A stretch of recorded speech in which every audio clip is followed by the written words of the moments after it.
allow the children to have the budget every year. It's okay. Off your mind. It's okay. She Off your mind. like me. Chai! Now wow, people wey suppose talk truth to power don off mic. And if we talk, na 500,000 they go sama us, call am hate speech. But fear not, Mayegun don come. Him go torchlight every corner, nooks and cranny of all these bad people wey dey spoil our country.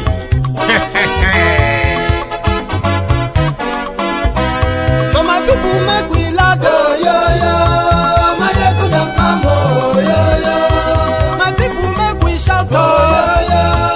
Mayegun don come, oh, yo yo. Mayegun don come, man of the masses, oh, yo yo. Mayegun don come, oh, yo yo. Mayegun diary politico, oh, yo yo. Mayegun don come, oh, yo yo. This one not dey off in mind, oh, yo yo. Mayegun don come, oh, yo yo. And in dey touchlight every corner, oh, yo yo. Mayegun don come, oh, yo yo. Okay, some people be dey holla say dem want the power. Chai, dem be promise us say we go get light and power. Dem hustle sote they can't get the power. But now they know they do anything with the power. Every day, dollar just they get the higher power over naira. Still them talk say make we off mind. But thank God say Mayegun don come. So my people make you loud, oh, yo yo. Mayegun don come, oh, yo yo.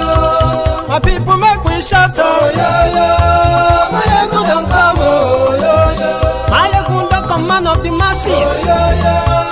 Mayegun don come, oh, yo yo. Mayegun diary politico, oh, yo yo. Mayegun don come, oh, yo yo.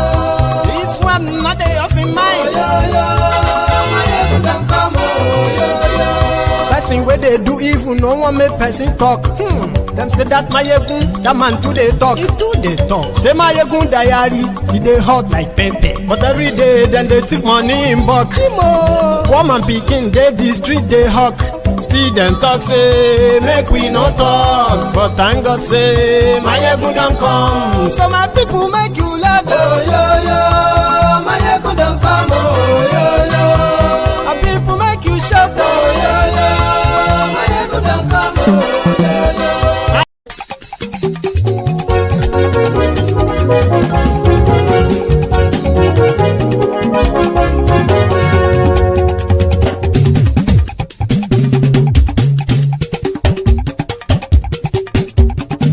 Mayegun làwa mọ̀ làmọ̀ tó dòdòdò. Mayegun diary, Mayegun number one. Mayegun làwa mọ̀ làmọ̀ tó dòdòdò. Mayegun diary, Mayegun number one. Mayegun ti dé o, ọ̀rẹ́ ará ìlú. Mayegun diary, Mayegun number one. Lórí Facebook, lórí YouTube. Mayegun diary, Mayegun number one. Gbogbo bó ṣe ń lọ ni Mayegun já wa sí. Mayegun diary, Mayegun number one. Àṣírí ọ̀jẹ̀lú kì í bò níbẹ̀ o. Mayegun diary, Mayegun number one. Bó bá ṣe eré, àní Mayegun máa wí. Mayegun diary, Mayegun number one. Ó sì tún ṣe eré, wàá gbọ́ níbẹ̀ o. Mayegun diary, Mayegun number one. Mayegun diary politico. Mayegun diary, Mayegun number one. Godfatherism kò sí lọ́rọ̀ Mayegun. Mayegun diary, Mayegun number one. Ẹ farabalẹ̀ sẹ́ o kẹgọ́rọ̀ lẹ́nu o. Mayegun diary, Mayegun number one. Àní Mayegun làwa mọ̀ tó dòdòdò. Mayegun diary, Mayegun number one.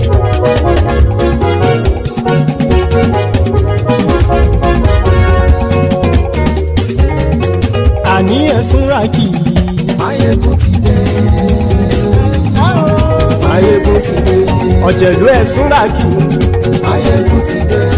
Àní ẹ̀sùn ràkì. Mayegun ti dé. Lórí Facebook. Mayegun ti dé. Àní ẹ̀sùn ràkì. Mayegun ti dé.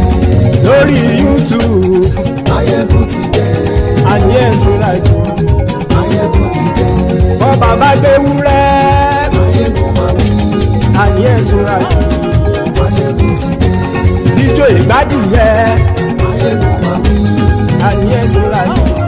Máyégún ti dé. Pẹ̀sìdó bá rúfin o. Máyégún máa wí. Àníyẹ sọ́ra jù. Máyégún. Hello there, brethren. Good morning to you. Good afternoon to you.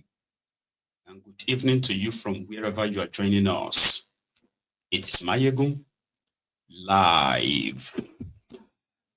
After reading the caption of the broadcast, take your time and read the description of the broadcast as well. Then like it. Share it to invite your friends, your not so friendly friends, and your frenemies. Them. Tell them that Mayegun is live and they can join us. So I don't know how I expect us to react to this news.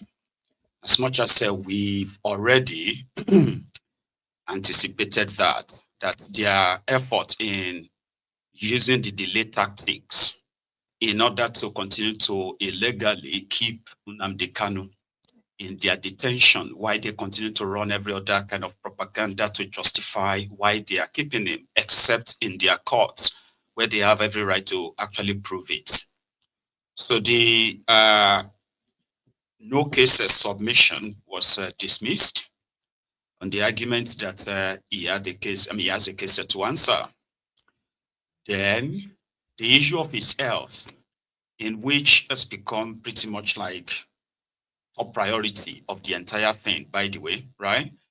Nnamdi Kanu has been, medically checked and has been recommended for proper hospital, sort of like treatment, so to say.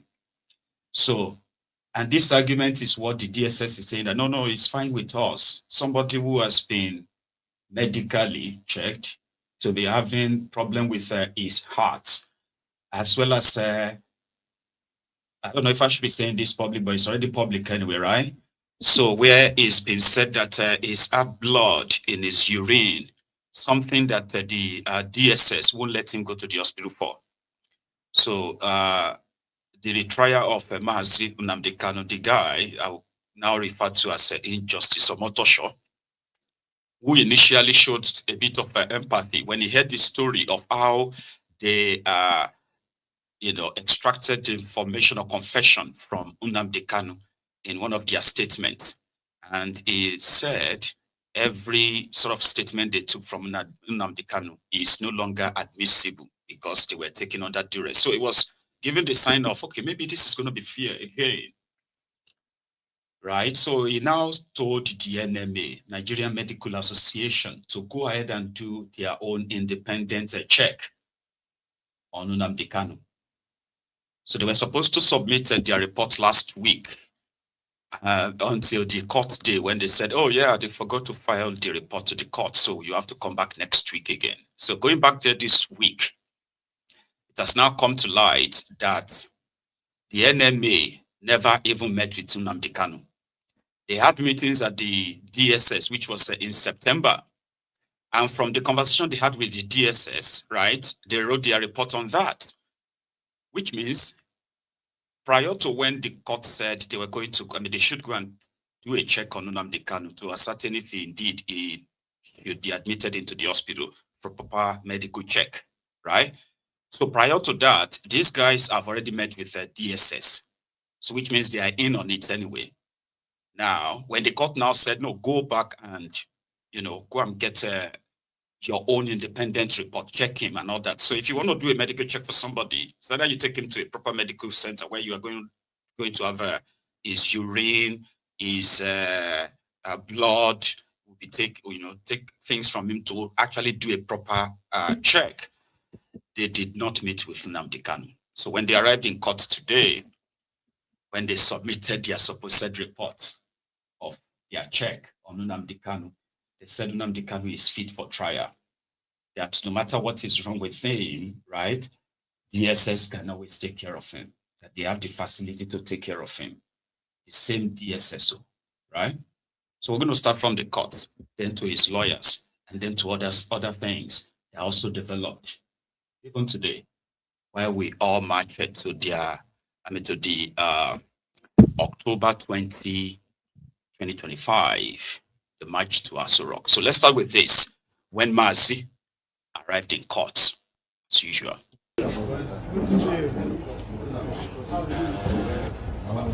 How are you? Good to see you. Omotosho family.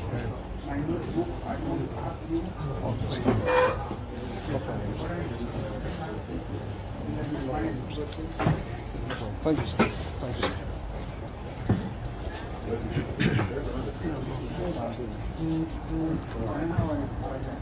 How are you? That's what I'm like. I don't know. Good to see you. What's the music? I'm like, on your guns, I bought them.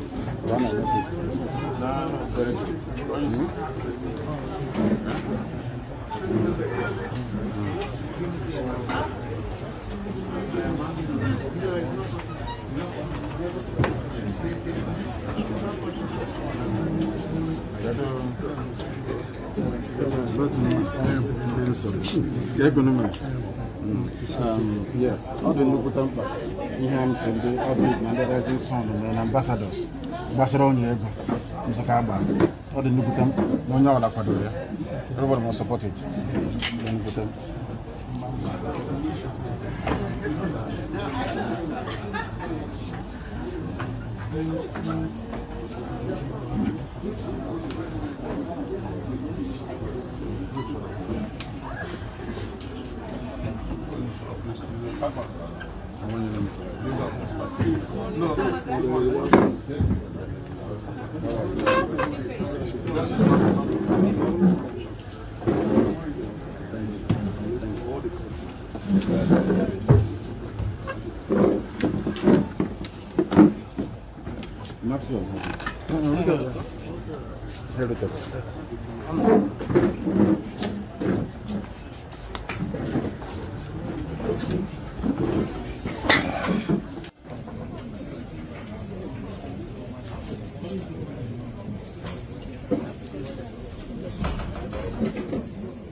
The last part of the video was where he was conversing with his own legal team.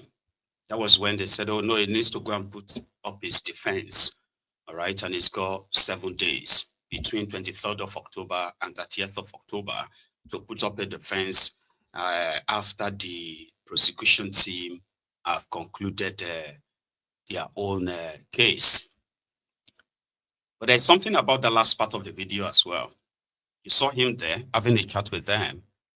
You see, when people tell you that the whole thing is a charade, your emotion may be running riot, but for a moment, like a dead, useless clock, if you are somebody who is against his release, by the way, right?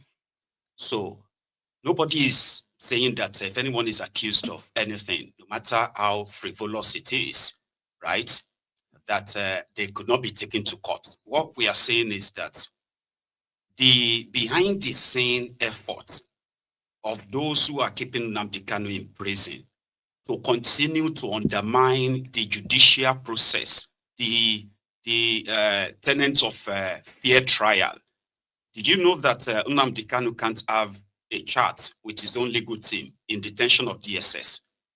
They can't go to him and then discuss his case with him, like normal, right? And then be able to jot things down to say, okay, we'll do this then. All right, we'll do that. All right, please make sure you get this out. This is, even Nnamdi Kanu, as smart as he is himself, he has become practically a lawyer. You've seen him argue with the judge in the courtroom, right? When they were trying to kind of model this whole thing or play this their delay tactics and keep and kiss, right? In DSS custody, Nnamdi Kanu is not allowed to have independent, unfettered chat with his own legal team. Do you want to know the most, well, that's not even the most horrible yet, yeah? Whenever he's allowed in a room with his legal team that they want to have a chat about their case, they will put on their camera with the microphone on to hear every goddamn thing they are talking. Then, if for any reason the lawyer jots anything down, once they leave the room, they would have to submit it. In fact, they can't even jot anything down. Where are you going to get that from? Papers and pen. You're going to smuggle that in? How? So how is that fear? Like you are telling people, this person has committed this crime, that crime. You kidnapped him, committed international crime doing that. Fine. He's in your custody. It won't take you 10 years to finally find reasons to actually convict him. You couldn't convict him. You wouldn't allow him to have a fair conversation with, independent conversation with his own legal team. So he uses the opportunities in court, right? Like that part of the video to tell them that, you know what, this is what, okay. Is that what you're going to do then? Okay. All right, go ahead. Yeah. No, don't do that one. All right. What about, okay, yeah, all right. You know what I mean? Like they could have a quick chat, 5 minutes chat. That's so crucial. That's how horrible the state persecution is. You want him jailed? Okay, good. Do it fairly. He's committed a crime. Bring your witnesses, don't mask them. You accuse me of something, you should bring my accuser. Let me confront my accuser, shouldn't I? Especially where you said I committed a crime and I am with you in that same custody. But we all know why, though. After the, the short, very quick court session of denying the, the request to have him attend a proper, to be tended to by a proper hospital, right? His lawyers addressed the press. And their worry is similar to everyone who has any fiber of justice, like a vein, something inside you there. That will pinch you when you feel an injustice being meted at somebody like this one. Now listen, his lawyers. The court has denied Nnamdi Kanu's request to an external medical center. Well, yes, that's quite a surprising ruling today. We were served all of a sudden, as a matter of surprise, an ambush with the medical report, which the court ordered the Nigerian Medical Association to submit since 26th September. So that medical report that we were served is dated 10th October. And it was today that we were served in open court with it. So, well, you can say that the defense had no ample opportunity to react to it. It was more an ambush. But nonetheless, the court had ordered further that Mazi Nnamdi Kanu be examined by the Nigerian Medical Association. That examination was never carried out, and the order was entered on 26th September and restated on 8th October. That part of the order was disobeyed. They never examined him. So the report is based on some informal meeting they held with Mazi Nnamdi Kanu as far back as 18th September at the DSS headquarters in Abuja. They were invited to do that by the DSS. The court and the DSS are not the same. So what we have in court, or what we were served in court today, quite frankly, we cannot be sure where it emanated from. Did it emanate from assumption, or did it emanate from the examination carried out on 18th September before the court entered an order on 26th September. So we were quite surprised, flummoxed, and we felt a bit disadvantaged, but the proceedings had to continue apace as the court wanted it. So at the end of the day, the court made a conclusion and a ruling that Mazi Nnamdi Kanu must enter his defense from the 24th of October and conclude his defense by the 30th of October. So basically, it's a 6-day trial window that we are looking at there. So how fit is the defense now? How fit is the defense counsel, defense team particularly, entering the defense now? How ready are you guys? Well, you see, lawyers are trained to be ready for any eventuality. But the justice of the matter is another case altogether. I choose not to comment on that. So with We have to comment. Sorry, sir. I'm one of the members of the legal team. This is a public document. 10 brought in by the medical council through the prosecution. So they serve us this thing today. And if you watch there in this particular medical report, you can see all the ailments they say that Mazi Nnamdi Kanu is suffering from. And surprisingly, somebody that has this particular all these particular issues, you now in the last paragraph to say that from your own distance you can stand trial. Somebody that is passing through all these ailments. Having said that, too, go to make a consequential order. Say, please go and examine him and report back to me. They never examine Mazi Nnamdi Kanu, only for them to come up with this report. Nigerian Medical Council, they should be very careful because this is a professional body and you are expected to act professionally. Yes. In your report, you are expected, I'm not a medical doctor, but I'm a practicing lawyer. You are expected to show that on this particular day, you obtain his specimen. We carried out this lab and the lab showed this. We are talking about somebody's life, for goodness sake. You cannot just enter into your office room and you open your system and start writing trash. And you want court to rely on it. And surprisingly, we are expected to take a date for us to go. And because when the court gave us an opportunity to respond, we are ought to have taken a date to confer from our clients. Yes, it was when Nnamdi Kanu said, what? We are the people that even gave Nnamdi Kanu this thing. When the court was about to sit, we are talking about somebody's life. Of course, as a matter of this thing, the Igbos are on trial. This is a war against the Igbos. Of course, you are here when the president ordered the police and the army to go and negotiate and have a discussion with the terrorists and the non-bandits in this town. With their arms. And somebody that is exercising his rights as given to him by the constitution, both local and international legislations, and you say that he should enter trial. Trial for what? What is it trial? What are you trying for? Do you have even jurisdiction? Does the court have jurisdiction to entertain this particular matter? Somebody that has been discharged by court of appeal. So we don't want to go into that. This is a trial again. This is the Igbos are on trial. This is a persecution, not a prosecution. And I stand by it. And I'm calling the entire Nigerians. It's the Igbos and the Nnamdi Kanu today. It can be another person tomorrow, and we should stand against it. That's why we are protesting. Why should we be treating a human being like this? Simply because the offense Nnamdi Kanu committed is because he's an Igbo man. Can you do it somebody from the north? Can you do it somebody from the west? You cannot.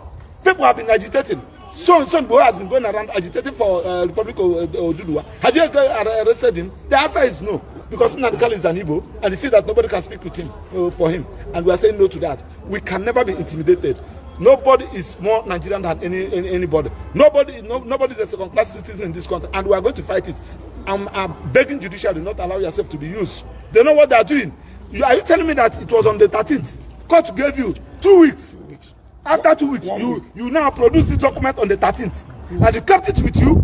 You do not allow us to go and see our client with it, only for you to serve us 5 minutes before court is sitting, and you ask us to respond. Is this injustice or injustice, for goodness sake? We should call evil, and when you call evil, it will stop existing. That is our submission. When there was no evaluation, it is that bad. And that is what puts question mark on let us allow the judicial process to take its course. There are people who are sabotaging, compromising the judicial process taking its course.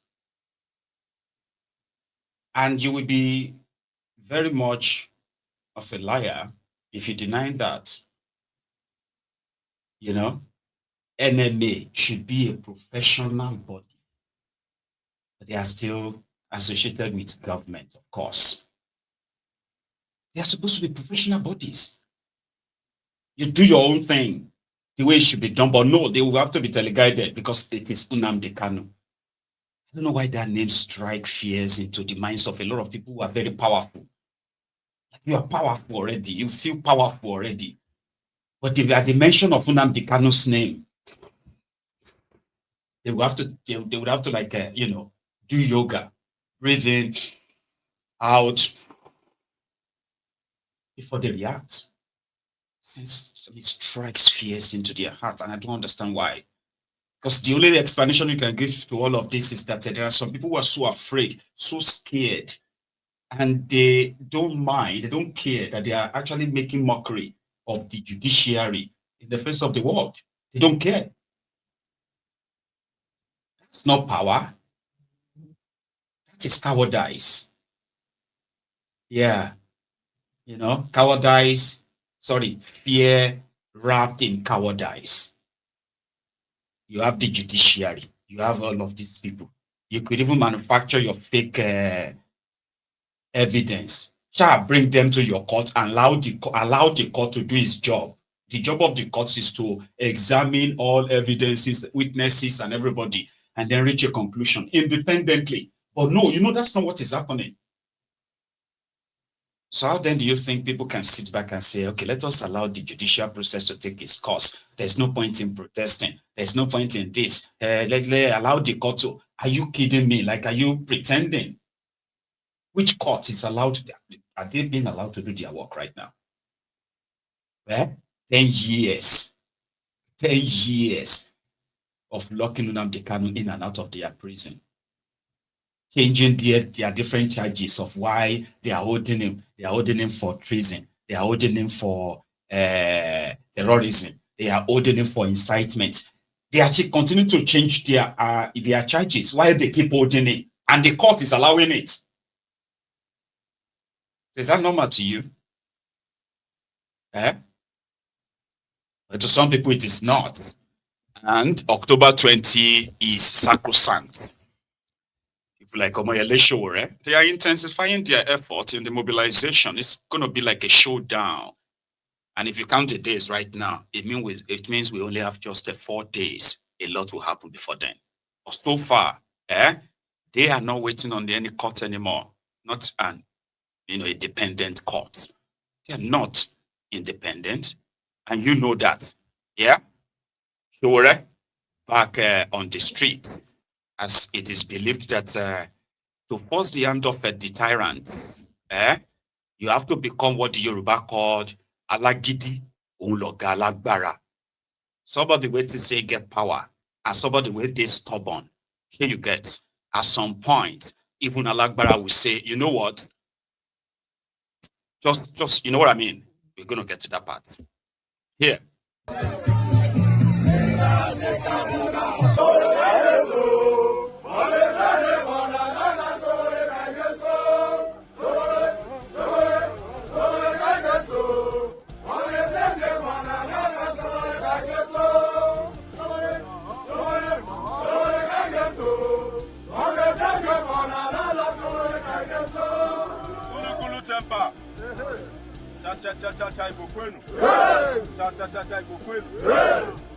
We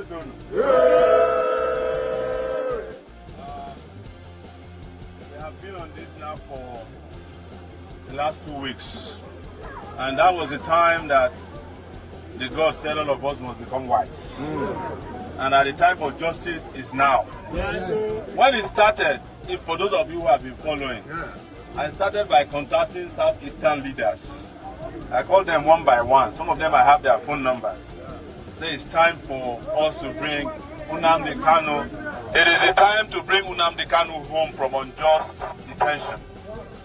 Some of them say they will call me back. Today they have not called me back. But when the time for anything is right, you don't need a big man. The big man is about to be reduced to nobody now. Because the real big man and the biggest fish is the person we are trying to bring home, which is Nnamdi Kanu. And some of you must have been told, there's a lot of stories. They are funding bloggers that I'm doing this for politics. I am not looking for votes. I have said it to people, if I'm looking for votes, I will go and look for money and get to INEC. They will give me election votes, I go win up. The person will be president now, come campaign to you. Be president? Some will say, it's Yoruba, is trying to lead this thing. I am not Onye Yoruba, I'm Onye Justice. And as an Onye Justice, people I hate most in my life are the people Igbos call Oyezuzu. Yes. All these charlatans, when they give opinion now, say Nnamdi Kanu must go through the court system. Let him be tried first. And we cannot talk about the case that is in court. Ask the Oyezuzus. When they were charged for corruption, did they wait for the court to resolve their problem? I don't want to mention their name. You know them. Ask the Oyezuzus, what is Nnamdi Kanu's offense? They cannot tell you. I am not a lawyer, but I move around with lawyers a lot. And because I'm a repeat offender, you know, I offend them every week. So they charge me every week. Something we know as a principle of law is that the person that has been tried, not found guilty, the charge and acquitted cannot be tried again. That principle is known as double jeopardy. The Court of Appeal in this country made a declaration that because kidnappers were the ones who brought Nnamdi Kanu back to Nigeria from Kenya, you cannot try him for the offense they claim to have committed. They now went to the Supreme Court. The Supreme Court made another declaration that Nnamdi Kanu did not jump bail. That it was the Nigerian army that went to try to kill him, and he has a right to run away because of the criminals who tried to kill him. Sickness, now wait till you take your hand, carry, now bring the sickness. Some sickness now to chop too much. Some sickness come from drinking too much alcohol, like the one in Abuja. We go mention my name the other day. We never recover. Some sickness then comes from stealing other people's lands. Some sickness comes from demolishing people's shops where they take chop. You can never be well if you do evil against your fellow human beings for so long as they are doing it. You don't need to go to church to know that. You don't need to go to mosque to know that. That one is a principle of natural justice.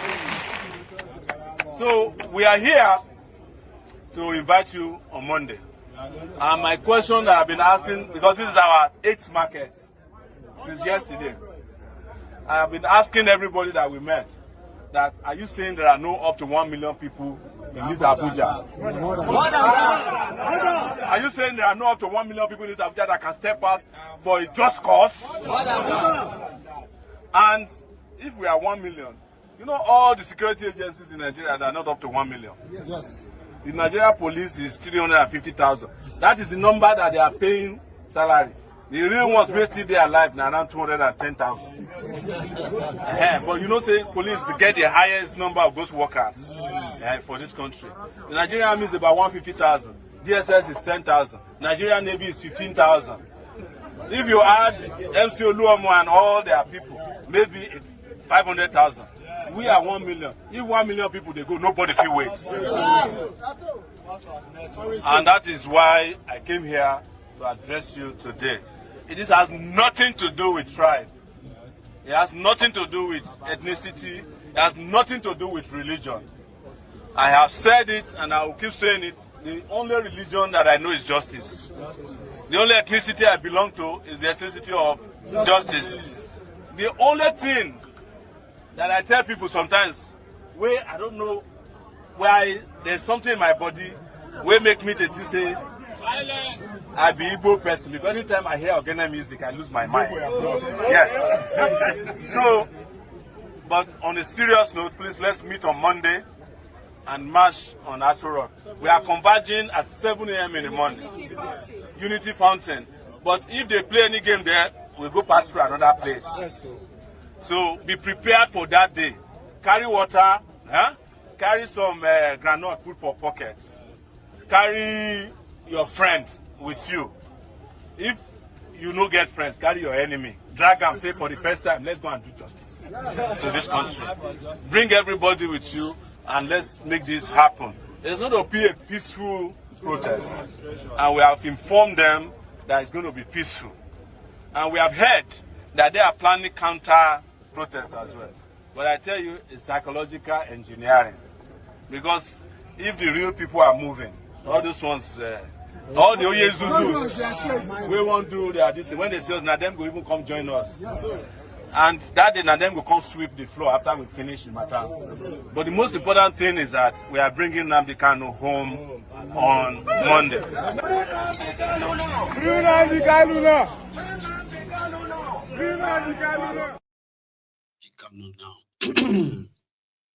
He's not wrong.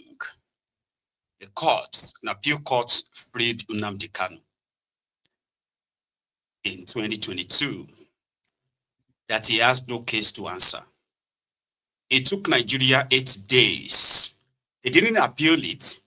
They said they wanted the Supreme Court to interpret that judgment. So their Supreme Court now ruled and said, well, what happened is that they didn't jump any bail. So which means his bail was supposed to be reinstated. It shouldn't be in anybody's detention, not Abuja Hospital, not Abuja Prison, not DSS detention. It should be in his house. If they have to even like follow a tiny bit of their own court, Supreme Court, Nnamdi Kanu won't be in anybody's detention. So they picked what the Supreme Court said that, but if they say he has a case to answer now, then they should go and retry the case. So they picked on retrying the case. They dropped everything else. And you think that's justice? That's normal? It's not normal. And that is why there are people who feels like that. They say, he's waiting for side show already. Okay. If you see, because we know your type, right? If you see anybody who is of Igbo extraction doing it, you will also change the narrative again. It will be, what is wrong with these Igbo people? They know they learn. They want to cause another war. Because of this, why can't they just do their protest in their region? Why are they coming to Abuja? You will change it. So this is like a super tackle. So we want to see how they are going to play it. It has become so difficult for Tifnumbu, the Ronukus, and the rest of them to spin it. Even for some of you obedient, it has been so difficult to spin it because you, inside so many of you, it's the right thing to do. But now the person where they do you know, like. You get me now? And that's most of the problems that causes all this disunity. You get what I mean? It is that person that is doing it. Me, I understand, Mayegun, but it's just that I don't trust Shure. Baba, who need your trust? People need your presence, action. What is the cost of action? Injustice to Nnamdi Kanu has to end. The whole mago needs to end. And some people need to stand up. At least push. It's been there for like too long. If you care about that, you won't care about the person who is organizing it or trying to kind of like tarnish him, tear him apart, and do all you have been doing online. But guess what? It seems to be really gaining momentum to the point that the NANS have got their own press conference to say we are distancing ourselves from Showore's protest. Alaye, you were not invited in the first place. NANS and Sheyi Tifnumbu, it's just like, you get? So why would anybody want to invite NANS, especially this NANS? NANS is like National Association of Nigerian Students. I'm going to get to that part. So just so you know, all right, that those who are demanding for his release are those who have been following the whole thing for so long that they can tell this is absolute nonsense. Because in that same country, you are watching your national security advisor funding terrorists in a way to control the terrorism, to be in charge. Many people have come out to say that. Nobody has been arrested for it. Because it's true. Rather, they started attacking the personalities that said it. Right? So you are seeing terrorists who are saying they are doing peace meeting with those weapons, war weapons, RPG. And you still think you have the moral kind of like a justification to say Nnamdi Kanu should rot in that prison.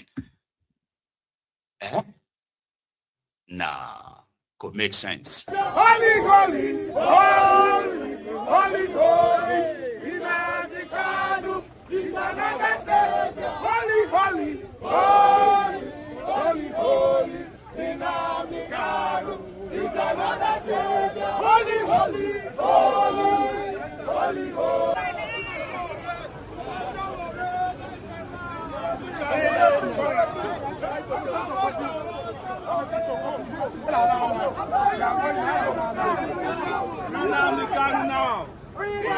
Down. Free Nnamdi Kanu now. Our game here today is very simple. We just came to see you, to tell you that on Monday, we want to bring Nnamdi Kanu home. And we are not going to take a no for an answer. Because terrorists in this country, they can negotiate with government. Drug dealers in this country can be pardoned by the president. Murderers in this country granted pardon last week. But our brother who has not committed any crime known to law has been languishing in detention back and forth for 10 years. We are saying this market and other markets across the country must close down on Monday. It's not enough to close down the market. You must also join us and also Rock Villa. We are looking for 1 million people to march to. You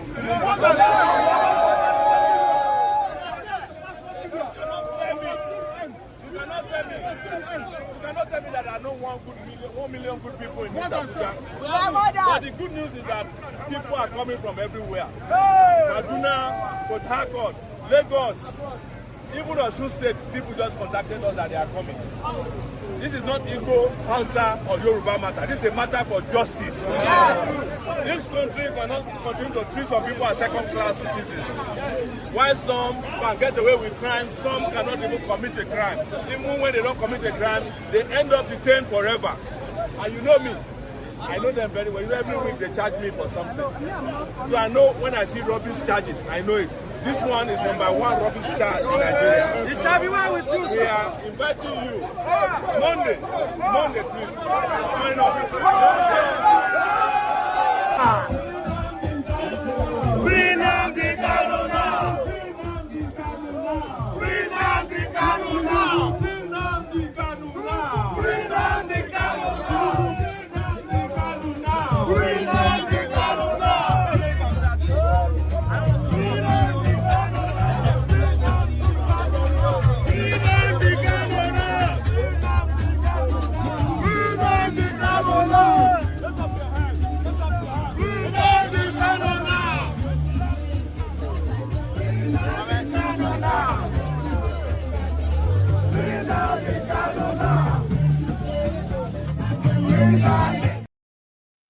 Kanu now.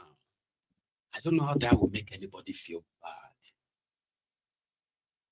You are concerned about the insecurity in eastern Nigeria. Could you please take a moment, just a moment, to have a throwback to 2015, 2019, even when they kidnapped him in 2015, 2020, then 2021 when they kidnapped him again from Kenya. Now, prior to that, I need you to take a moment as an Igbo person. I know I may not really be in your shoes. So I do not have changed my screen. So I may not be in your shoes. But take a moment, all right, to reflect, to remind yourself.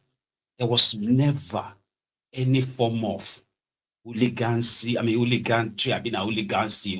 There is no form of a violence, harassment that is linked or associated with any of the IPOB that Nnamdi Kanu was supervising. Not a single one. Not a single report. You will say, oh, prompted the police to take action anywhere in Igbo land. Until 2021. First, 2020, when the ESN started. Then they kidnapped Nnamdi Kanu, 2021, again. And then surprisingly, they started having unknown gunmen, unknown this. You know how all of that played out, how all of that went. Some of you said, oh, it was because he already created the idea. How come that idea was never implemented when he was even in their detention?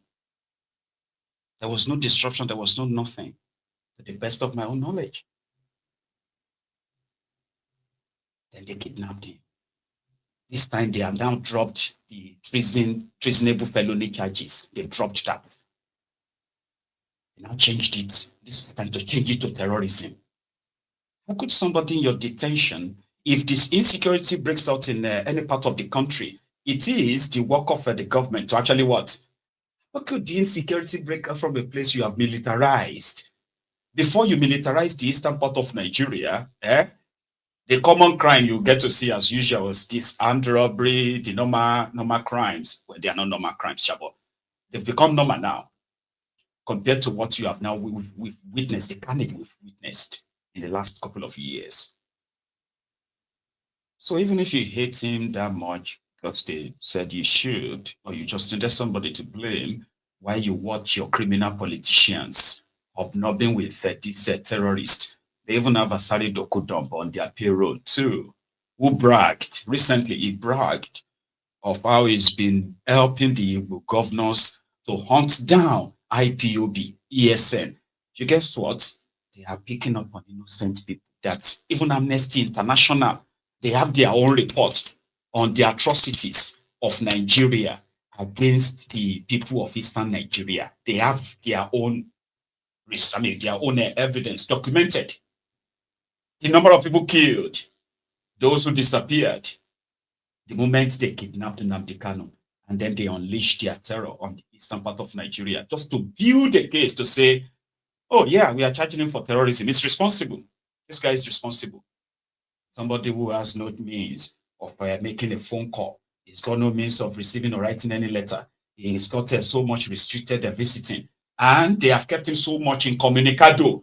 But yet out there, they are blaming him for why insecurity increased. And then he said, listen, those of you who are part of this and those who are using you, you should go and stop all that rubbish. There's a video. He said, stop that rubbish. We cannot be killing the people we say we are fighting for. So you are not doing this in my name. And then he went on to say, hey, if I leave this place, 5 minutes after I leave this place, all the nonsense going on in the eastern part of Nigeria will disappear. And they are saying, no, he's a lie, he's lying. He's no longer in their control. So what exactly do you want? Kill him. So that even in death, you can still blame him for whatever is going on. Oh, it's the cause, it's the reason. While those who deliberately, intentionally put together this madness continue to look at the rest of you like, yeah, it's working. They believed us. They do. There are those who don't, like Shore and others.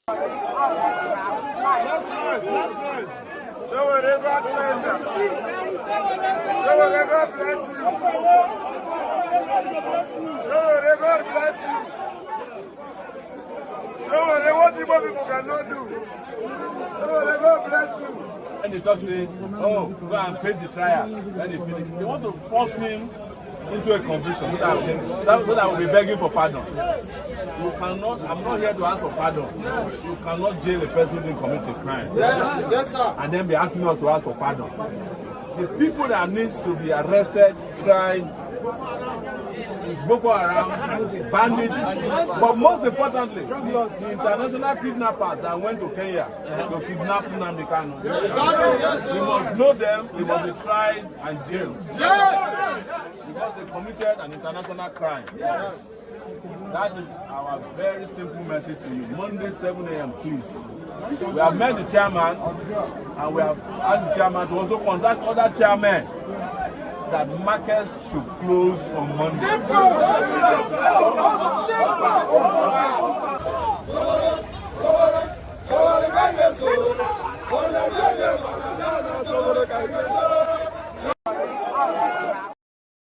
They won't like that because this kind of mobilization, right, is not how they usually organize their protest in Nigeria.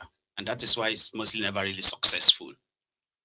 He's received knocks, he's received support and the rest of that. But the thing is that it will hold. Or it will make them make more mistakes. When they kidnapped Nnamdi Kanu for a proper court case, right? In Nnamdi Kanu's defense to show to them that he's got no case to answer. Yeah. They did not extradite Nnamdi Kanu. They abducted him. It is called extraordinary rendition. It is an international crime. It's not different from what Bukwari did to Umaru Diko when they lured him somewhere, drugged him, and then they created him as a special package for the government of Nigeria until somebody raised the alarm that this cargo seems suspicious. And when they opened it up, that was a former minister in Nigeria that ran to London when Bukwari took power, Umaru Diko. That's what they did to Nnamdi Kanu. They sold the false intel to the Kenyan, security. They said Nnamdi Kanu, like they sold the same intel to so many other African countries. Because they are aware somebody they called terrorist in Nigeria is right there traveling all over the world as British, Biafran or Biafran British. Something that gives him, something that if he was actually a terrorist, right? It won't be able to do all of that. But what did Nigeria do? Malamu and co. They sold the false intel. They said if they see Nnamdi Kanu in Kenya, he is there to meet with Al-Shabaab, the Somalian terror group. They call them terrorist state group, who always kind of like, infiltrate some of the Kenyans, border towns, like you experience with Cameroon, Niger, and Chad, as the case of Nigeria. So when Nnamdi Kanu go to Kenya, met the people he went there to see, then there's someone he needed to actually pick up at the airport before driving to the airport to pick his guest who was arriving in Kenya too. He visited their own hospital for a quick checkup, meaning he had nothing to hide from. He was always there in the open until they kidnapped him at their airport, Jomo Kenyatta Airport in Kenya. So initially, the Kenyan authority, right, believed the story. So they started interrogating him. Then they realized that, this one has nothing to do with it.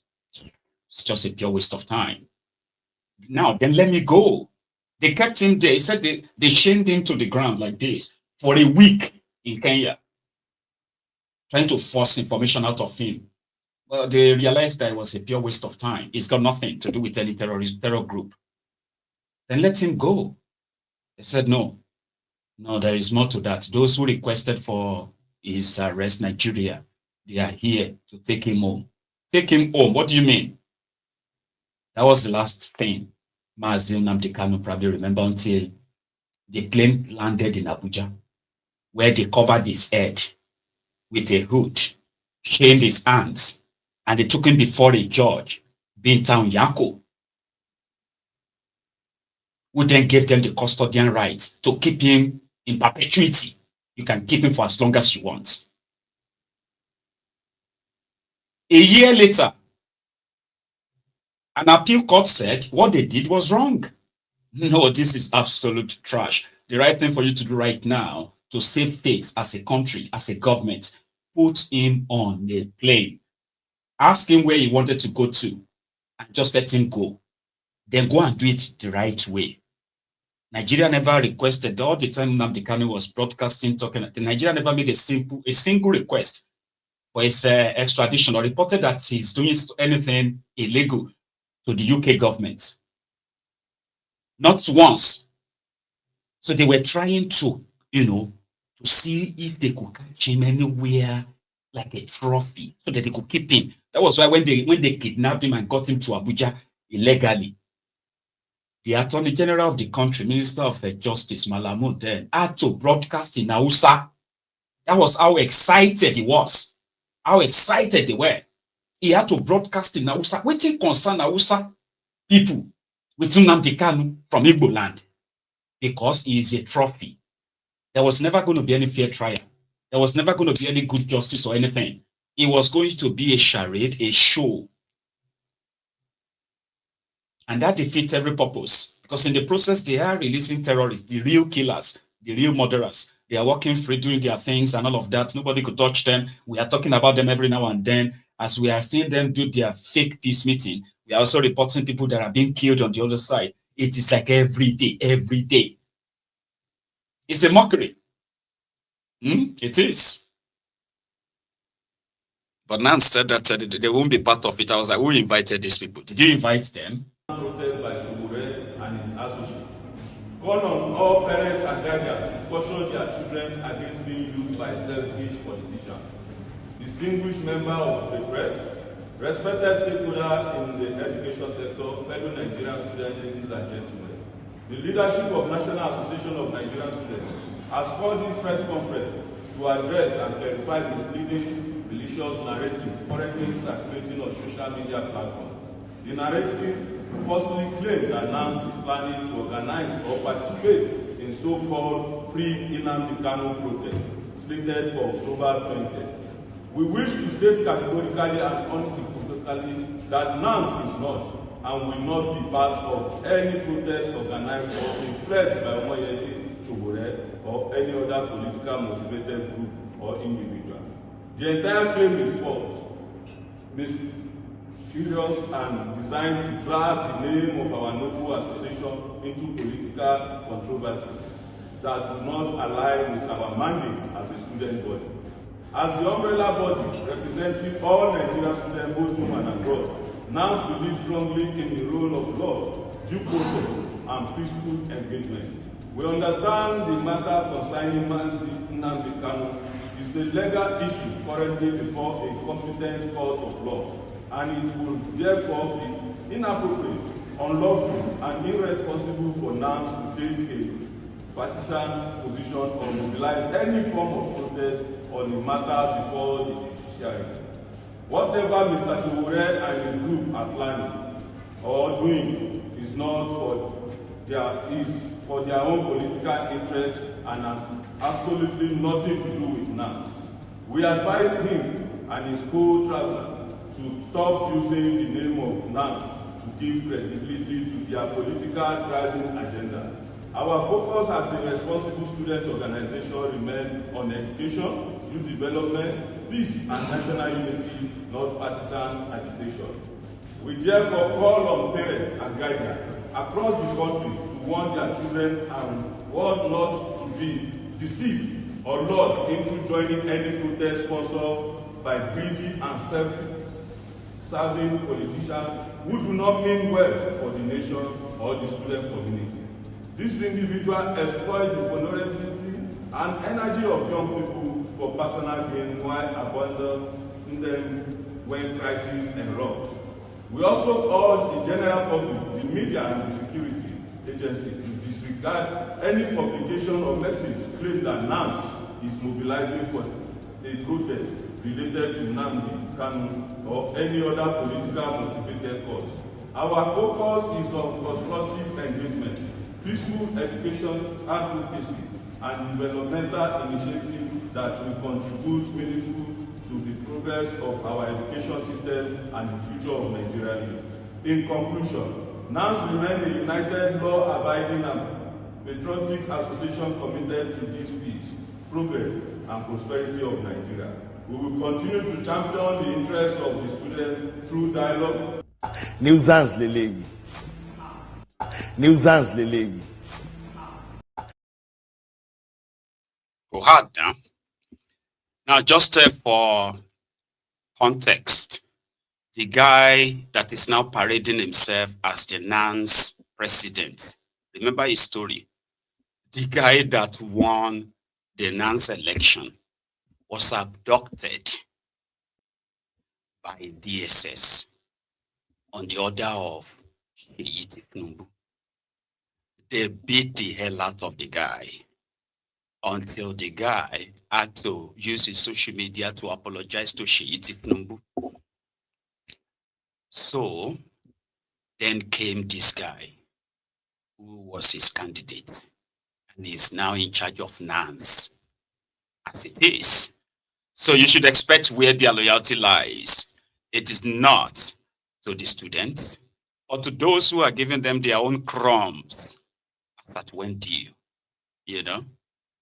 And they've actually entered Obi as well, because Peter Obi himself believes that Nnamdi Kanu shouldn't have even been arrested at all. Look at me, Mayegu. I share things, I speak my mind, opinions that get some of you mad, especially the Ronukus, the Ronu Nazis, and the rest of you, right? There are some actually wishes their government to, somebody should deal with me. And what does that mean? I'm not hurting. Okay, maybe I'm hurting some of them, right? But with truth, I'm not hurting anybody. I'm just talking about things that affect all of us, every one of us, maybe differently. But there are some of these Ronukus that are like, if they're born, you will come to Nigeria. So if I now go to Nigeria, and then you realize that they've arrested Mayegun, those who didn't know Mayegun that much and all that, will begin to say, who be that person, and all of that. And then you start seeing the supporters of Mayegun to say, we no go agree, free Mayegun. How many of you will even do that for me? We didn't go to the streets and say, free Mayegun now, hashtag free Mayegun now, free Mayegun now. They say, who is Mayegun? I said, that's not his name. His name is Olusola Badero now. I say, but we know him as Mayegun. I say, okay. Then I'll become somebody that others would now be talking about and say, what did he talk? Go.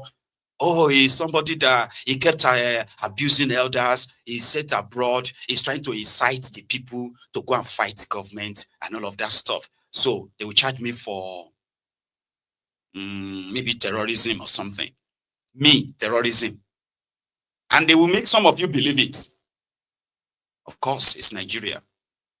You don't know him. There are people who are sponsoring him from Israel. Oh, people who they sponsor him, they are from Saudi Arabia. They will figure out this whole thing and they'll put them before you to justify my detention. But show what there? What Nnamdi Kanu has been saying, they are truth that comes in a very different delicacies. So sometimes it's very spicy. Sometimes it's mild spicy. Sometimes it's pretty much like eating as a vegetarian, uncooked salad and all that. So it comes in different tastes and forms. So once it tastes somehow in your mouth, all you have to do is to take a look at the message very well and say, okay, what was he talking about exactly? How does that really affect me and all that? And you get the truth. So they said he's a terrorist. He wants to divide Nigeria. Yeah, he wanted to divide Nigeria, but he can't single-handedly do that. He knew that the way these guys are going, their effort will end up, we are going to end there, going our separate ways. You can't continue running a country like this. It's not possible. So they may have their time now, but it's just a matter of time. So what is he saying that is pretty much out of place, other than those who believe they are powerful, are so scared of somebody with microphone, a laptop, and a camera? So Obi believes that they shouldn't have been arrested at all. Then he went on to answer other questions, which will now take us to another story. Yeah, there's a plan for Showore to organize a Free Nnamdi Kanu protest this week. I don't know if you are in tune with that arrangement. Well, let me tell you, I've always been consistent on Nnamdi Kanu's flight. There was no need for the arrest in the first place. And I've always said that for me, and discuss with anybody who said it clearly, and I meant there. And I thank those who actually trying to do with what I'm saying for a long time. Go and check what I've said before 2020, 2022, even in 2024. I've said, and now that he has gone, because he's been to court, the rules should be followed, not just for Nnamdi Kanu, for all agitators across the nation. Let's dialogue with them. There's nothing wrong with anybody agitating or saying, let's dialogue with them. And whatever we do with them, let's follow the rules. So I thank the organizers and I thank those who are involved. Thank you. The results of the outcome of the 2022 election, they remain in public domain as debates up to today.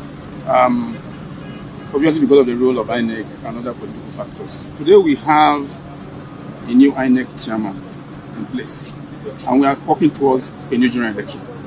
What are your expectations for this new leadership of INEC regarding conduct, outcome of the process? Very simple. He's a Nigerian. We want a new Nigeria where elections will be free, fair, and credible. And that people who have the competence, the capacity, the compassion, the character and commitment to lead the nations are elected. It's for good of everybody. None of us is going to be here forever. And none of us is going to be in our position forever. So whatever position we find ourselves is to do the right thing. So I wish him well. When it's confirmed, I will congratulate him and tell him to know that one day he's going to leave that post. Let it ensure that he keeps his reputation. Well, a lot of your followers, especially among the obedient movement, are quite worried about your presence in the ADC, because many people actually perceive that it will seem Atiku has a strong hold on that coalition, and they fear he will not get it. Let me tell you, first is that Atiku is a very dear elder brother and leader that I have a lot of respect for. I'm a member of Labour Party, and I belong to the coalition forming ADC for presidential election in 2027. And I can tell you, other parties are going to join, other people are going to be part of it. Other people are going to be part of it. So does it mean that they are meeting with, because there are people that are going to move to PDP. Are you still telling about that, go to PDP again? All of us are going to come together as a people. That's my belief.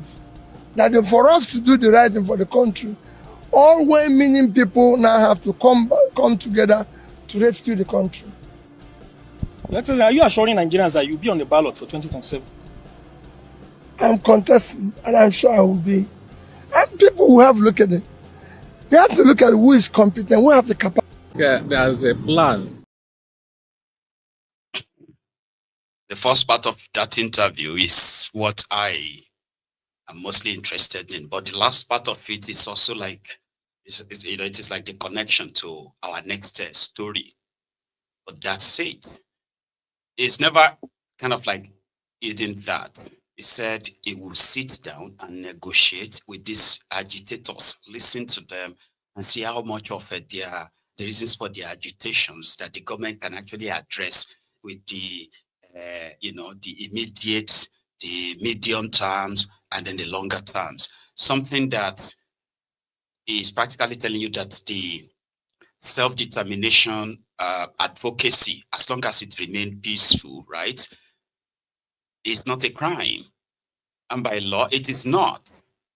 So what the APC, what they have done is that they have tried to demonize those who are not under their payroll or in their control, demonize them, criminalize their activities, while it's in the same breath, you are saying the worst of the worst, getting sort of like pampered, like you are seeing with the terrorists. And as for the last party, Obi will be running in 2027. Well, he said that up to 10 times, right? So whatever it is, they are cooking behind the scene. There are those who believes that Tifnumbu's move right now is actually a very bad one in chess. Because as everything is going right now, it's more or less like Tifnumbu has more or like closed it. Because they are already bragging that before the end of 2026, that there will be more like 7 more governors that would have joined them. So which they would have become 30, like APC will become like a 30 states, right? They will be the majority in the National Assembly everywhere. So something that gives this winning kind of like, confidence. Sure you get. But in chess, that could be dangerous at the end of the day, because you have no idea what could be pulled. Because some are saying that all of this is a sign of, it may look like a sign of strength, but it's actually a sign of fear.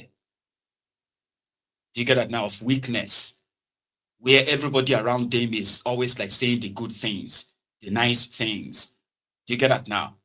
And you could tell that they are just more or less like acting it. You get what I mean? A script they're acting, because that's what makes the emperor happy, right? So they are giving him this sense of like victory, sense of, here you get. So it won't have to worry anymore that much. But the opposition, which Peter Obi is one of them, they believe that they still have this trick up their sleeves that they're going to pull on Tifnumbu. How are they going to do that? They say now time will tell, right? But with a wiki took on, the same Obi today. But we're going to come back to that.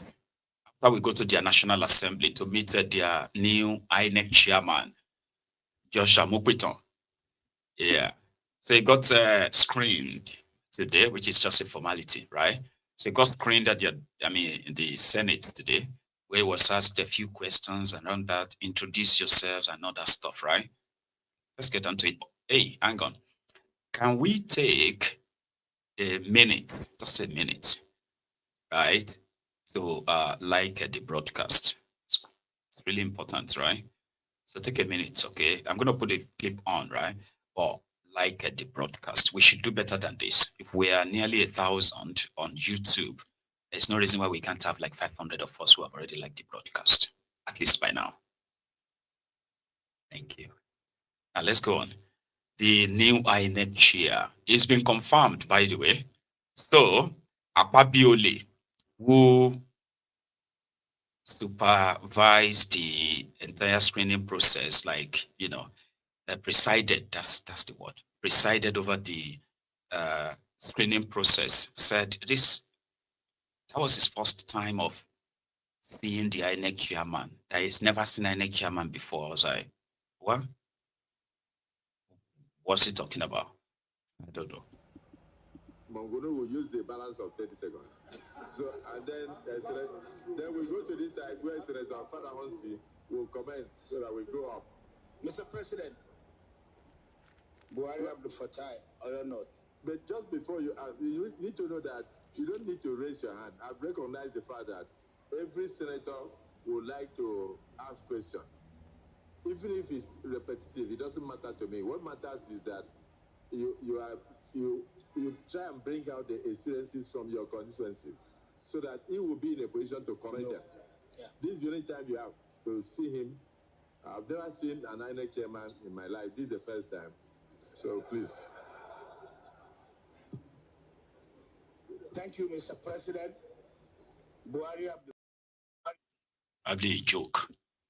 It makes all kind of jokes like that. Like the joke of ADC crashing. Have you heard of that? It's a horrible joke. And the other ones took it badly. They took it like badly. So Akpabiole was referring to those who are decamping to APC, leaving their parties and all that. So it's now like talking about all the other parties. PDP is dead. That's why he said PDP is dead. Labour Party is ADC. That one even crashed.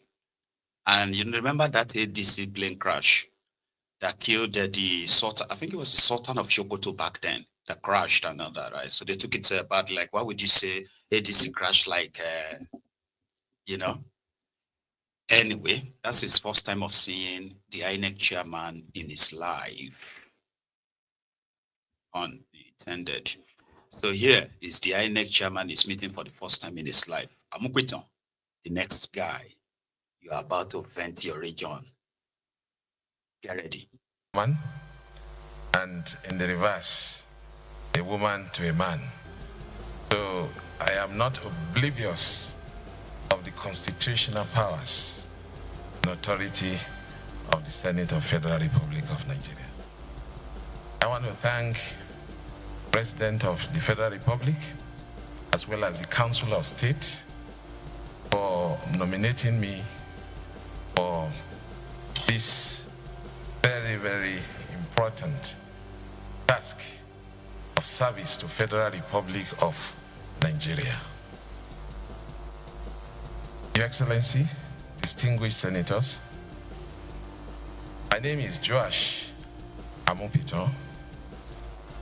I am a professor of law with specialization in law of evidence and corporate governance.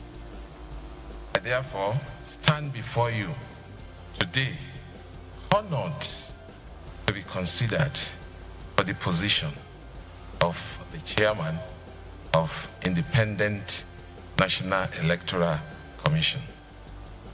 I want to start with my early life. I was born on the 25th day of April 1967 in a town that is known and called Ayetorogbede in the Jumu local government area of Kogi State. So, late Chief Joseph Benson Amupiton and late Mrs. Alice Amupiton.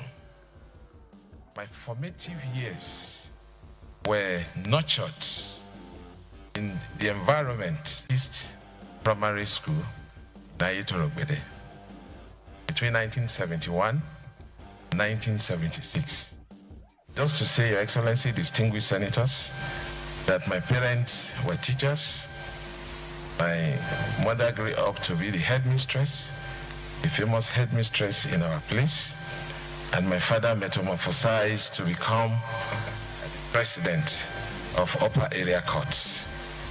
So, following my primary education, to also mention that as at that time, you were allowed to write common entrance. I wrote my common entrance and was admitted for my secondary education because I passed at St. Barnabas Secondary School in Kogi State. Now, higher education. My pursuit of legal knowledge took me to the Kwara State College of Technology, which is now known as Kwara State Polytechnic. For my HSC, that is School of Basic Studies. At that time, you go for your HSC and you obtain an A-level qualifications. IGMB A-levels and GCE A-levels. That was between 1982 to 1984. Upon my graduation from the secondary school, I proceeded to the University of Jos, where I obtained the LLB Honors degree in 1987, consequent upon which I emerged as the best graduating student at that time. And I am happy to report, Your Excellency, distinguished senators, that I won all the awards available at that time. Before I proceeded to the Nigerian Law School in Lagos in 1987-88, where I was called to the Nigerian bar on the 3rd day of November 1988. After obtaining my LLB, my BL degree, I went on national assignment, which was consequent upon the laws of the National Assembly. Upon graduation, you proceed on national service for the purpose of integration. I was posted to Bauchi State, where I served in Bauchi State Publishing and Printing Corporation, publishers of the Trumpeter. I serve as judicial, police. That's okay. Brilliant CV. Great life experience. You get what I mean? And he also looked like a perfect gentleman. Amupiton. Oh, man, this guy looks like somebody who will know what he's doing. I mean, he sounds so meticulous. It sounded like, they have sold you. Nigeria is a country. If you have another one, you can please tell me, and I stand to be corrected.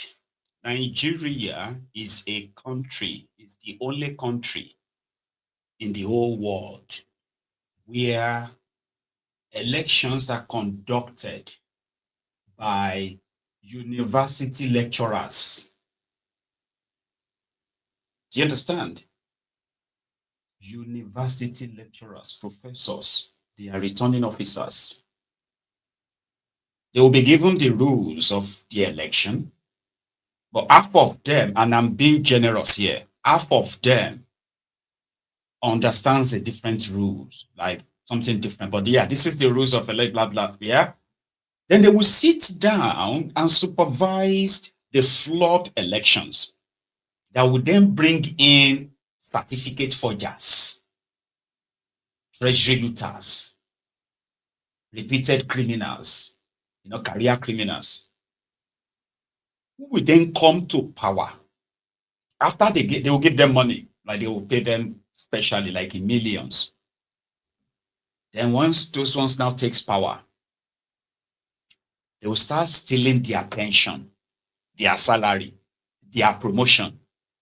So within a year, they will be back on the streets doing solely that. I say, well, ASU is going to go and say, but then they fight for the slots, INEC slot for elections. People they pay to get their name included in INEC electoral business. And the reason is because they're going to go make more money. I don't think there is anywhere you have intellectuals in the world that actually do that. That's why I said that I stand to be corrected. You can correct me and say, no, my good, they do it for, okay. I'm from that place, so I know what I'm talking about, right? Why would you rig elections for criminals who are going to end up stealing your pension? And then you do that every 4 years, Same thing. I don't think they do it anywhere else. So, Amopiton continued. Now, let's go to the technical part. I think the last time you introduced technology to your election and it was meant to help stop rigging or control it to the barest minimum, then you flopped it on the day of election. They had what they call the beavers, screens you, takes your picture, accredits you before you can vote. They've got the PVC, they've got PVC, which is the card, voter's card, poverty validation card, PVC. So you have that. Somebody else can use it because they've taken your biometrics. Then you now realize that that biometric, not everybody then take biometric. Some people, they just did it for them manually. Like everything is actually not uniform. If they tell you that, we are going to upload results as people are voting, right? Then you realize that, they are talking about some places, not everywhere, because other places, they are still going to have to write it to say, but that was not what they told us. Well, that's INEC for you. So what's he going to do different? He said he is going to review. I don't know what that means, right? Review the share you get. So I'm going to Section 155 is an independent body. And it is one of the commissions that is on first line charge. But one of the problems we've had with independence on its own and autonomy has to do with the practicality in terms of finances. I have not taken over to know the nitty-gritties, but I want to say from past experience, although it has been legislated that funds should be released at least a year before the election, but you find out that this does not come in time, and then the envelope system still makes the institution to be constrained financially. And then there's sometimes what we call ignorance of authority and power. The Constitution has granted you autonomy, but it's possible you are even ignorant of the autonomy. So we will look at the spirit and the letters of the Constitution, as well as the laws made by the National Assembly, to use our knowledge to ensure that INEC is independent. And we'll have an audit to see what are those factors, and we shall deal with them accordingly. I can give that assurance, Excellency. Very well, sir. Your Excellency, distinguished senators, the purpose of introducing BVAS and IREF was to ensure the integrity of the election, and that is the purpose of technology all over the world.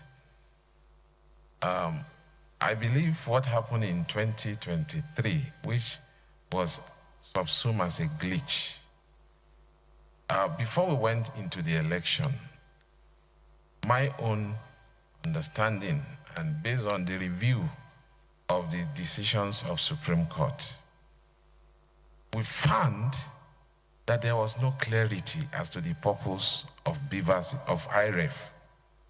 Not until the Supreme Court came out to say that IREF was not an electronic collation system.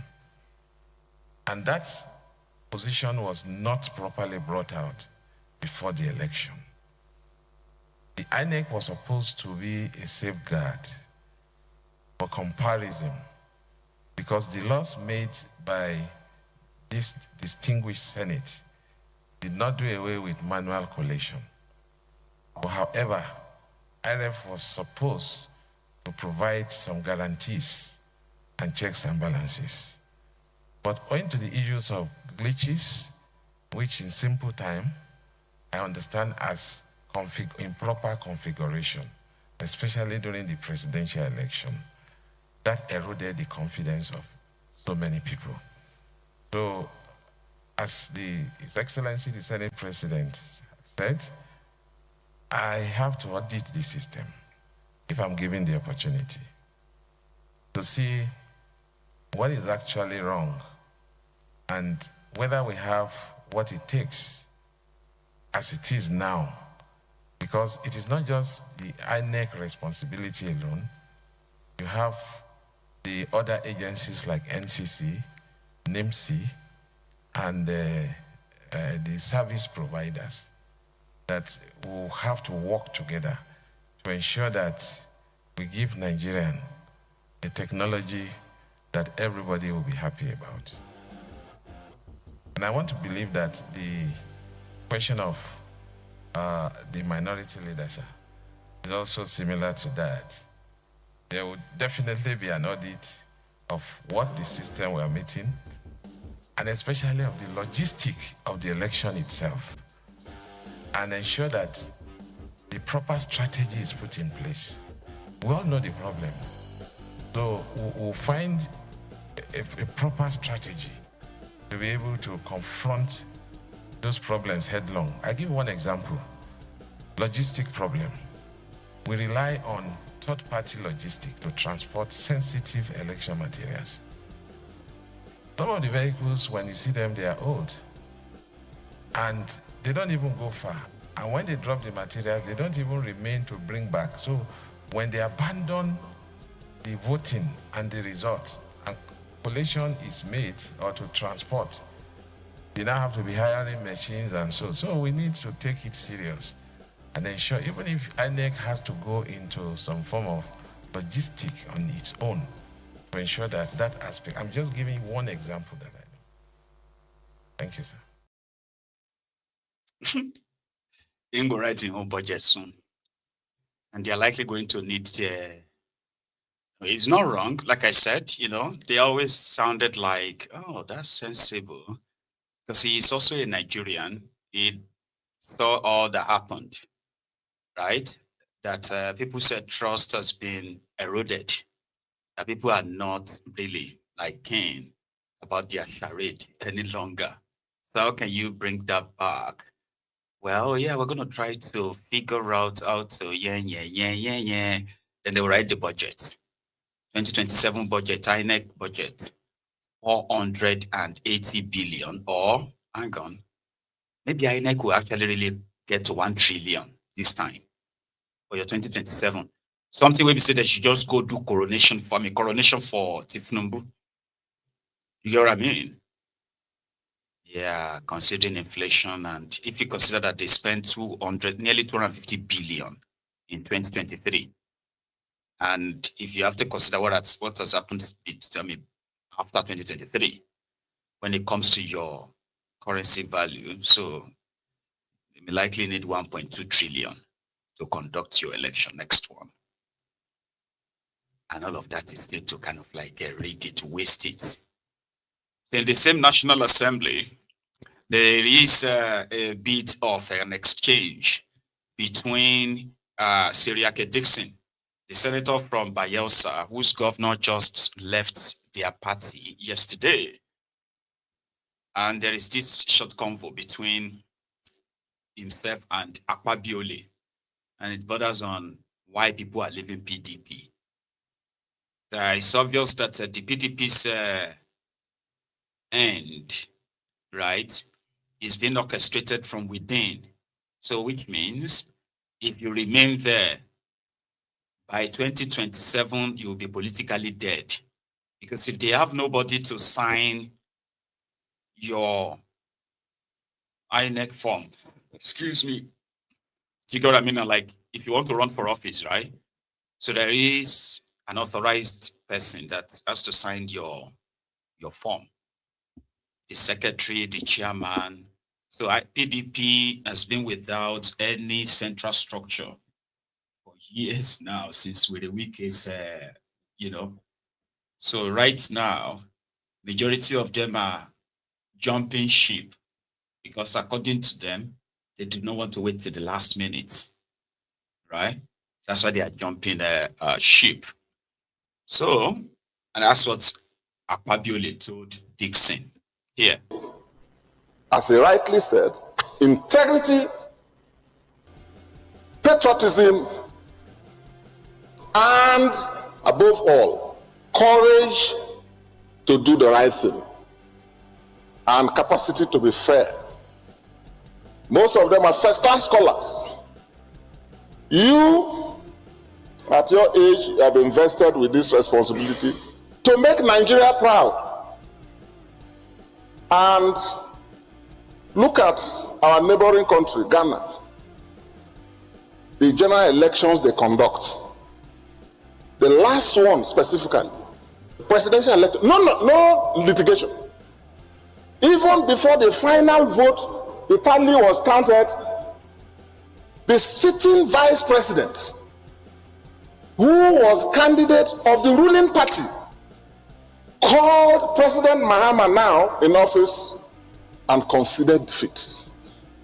So even within our West African sub-region, there's no doubt that we are clearly not acting as the giants of Africa when it comes to electoral integrity. So my comment will be, question.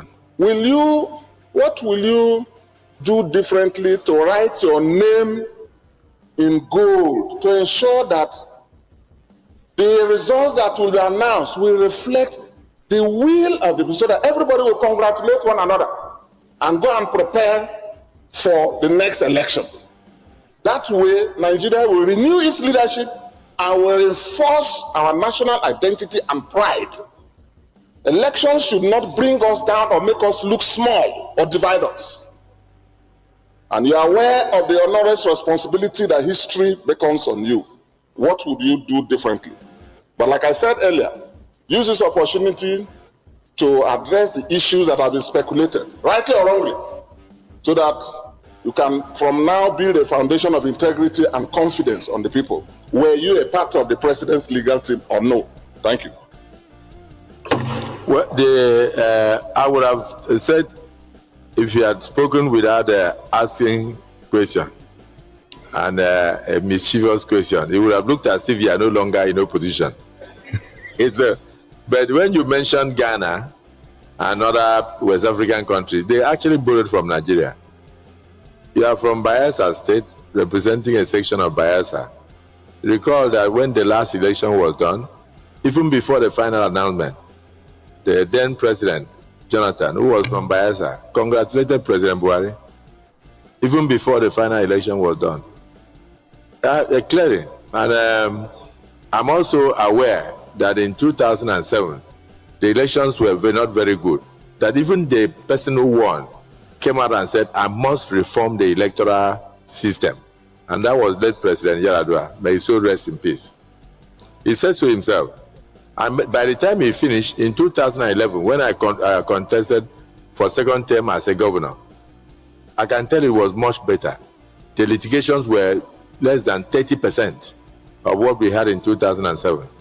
So I know that as the election improves, not just the participants have confidence to congratulate their opponents. So that's what they are telling him. He should go and he should conduct where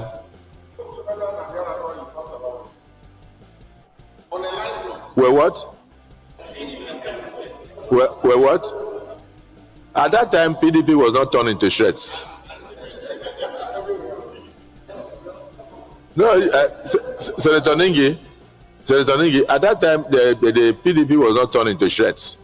But there's no human being that is sane today that can even go to such a platform, because you are going straight into litigation. You are going straight into litigation. So let us not discuss with the incoming chairman of INEC as if we are giving him a clue, because you are going straight into litigations. Who is going to sign your form?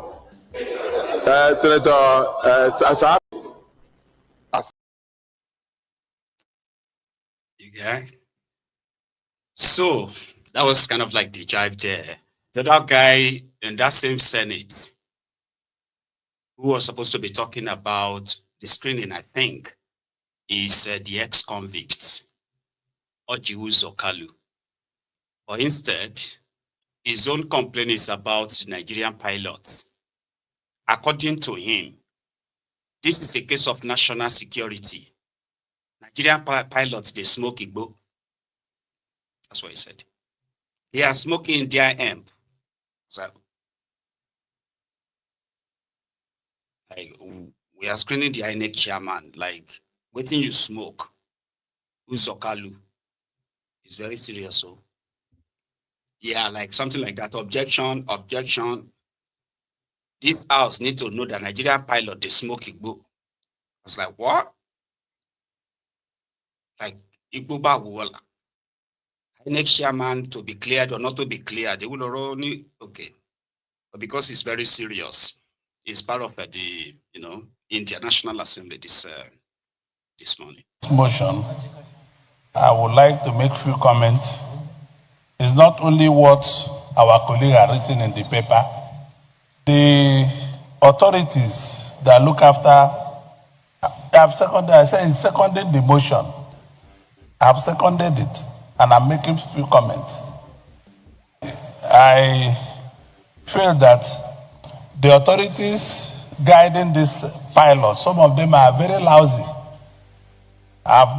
In many occasions, I've stopped to fly because of inadequacy of pilots' preparation. Some of the pilots are not prepared. Some of them use Indian hemp. Yes, it's true. Some of them smoke Indian hemp, and some of them are not properly audited by the authorities. I am telling you what I know, because the NCA and the NEMA and other authorities are not looking after these pilots and checking them on drugs.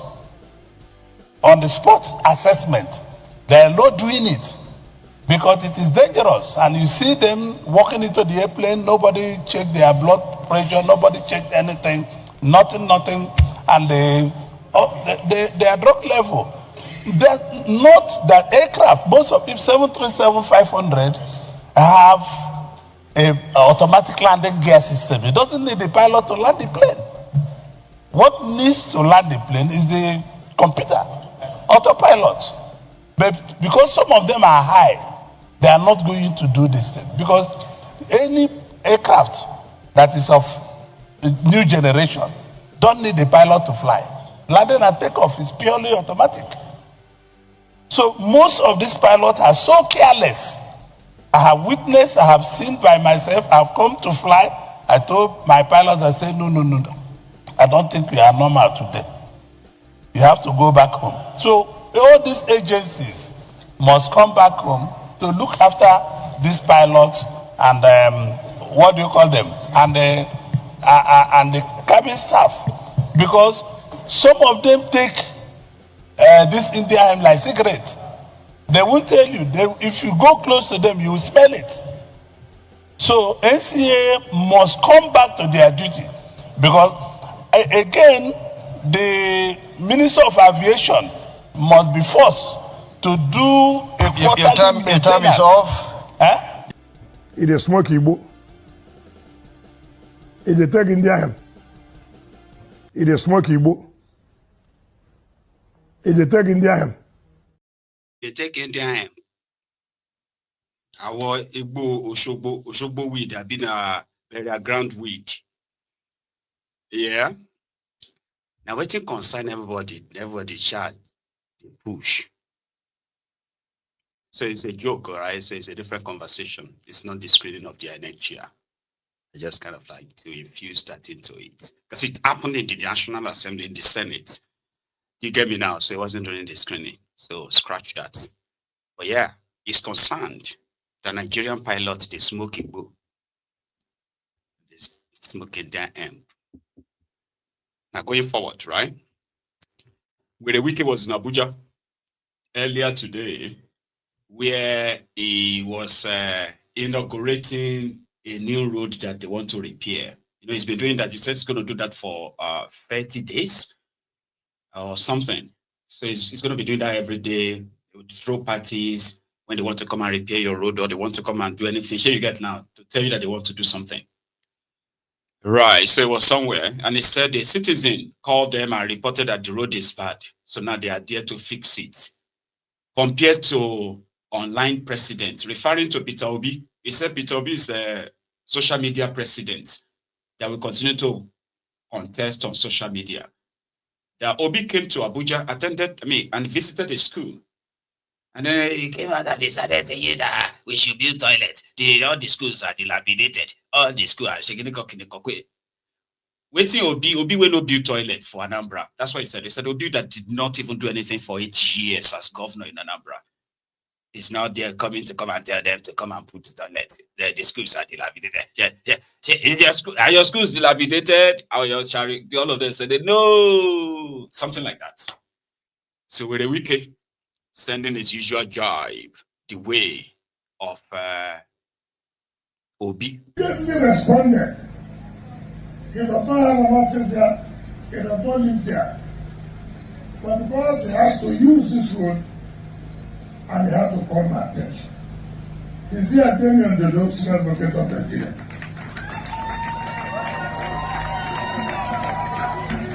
That is what good citizens, responsible citizens should do. Not that going to social media and begin to castigate government just for political purposes.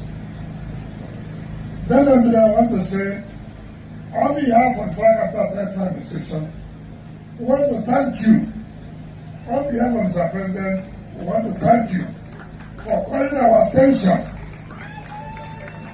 Ordinarily, I would have changed the name of this field to your name, but I don't know who can Israel before they will bring ethnicity down.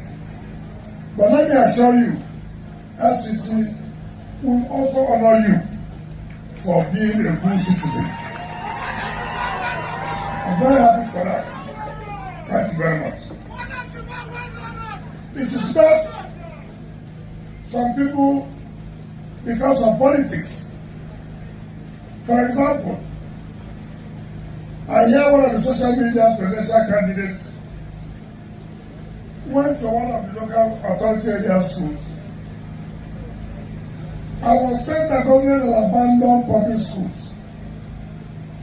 In particular, his name is Mr. Peter Obi.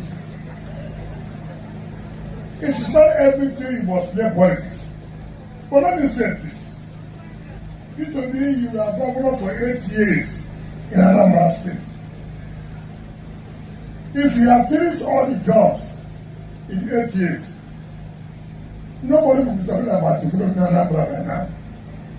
8 years. Instead of developing Anambra, you took the money and put in the bank you have in the Fidelity Bank.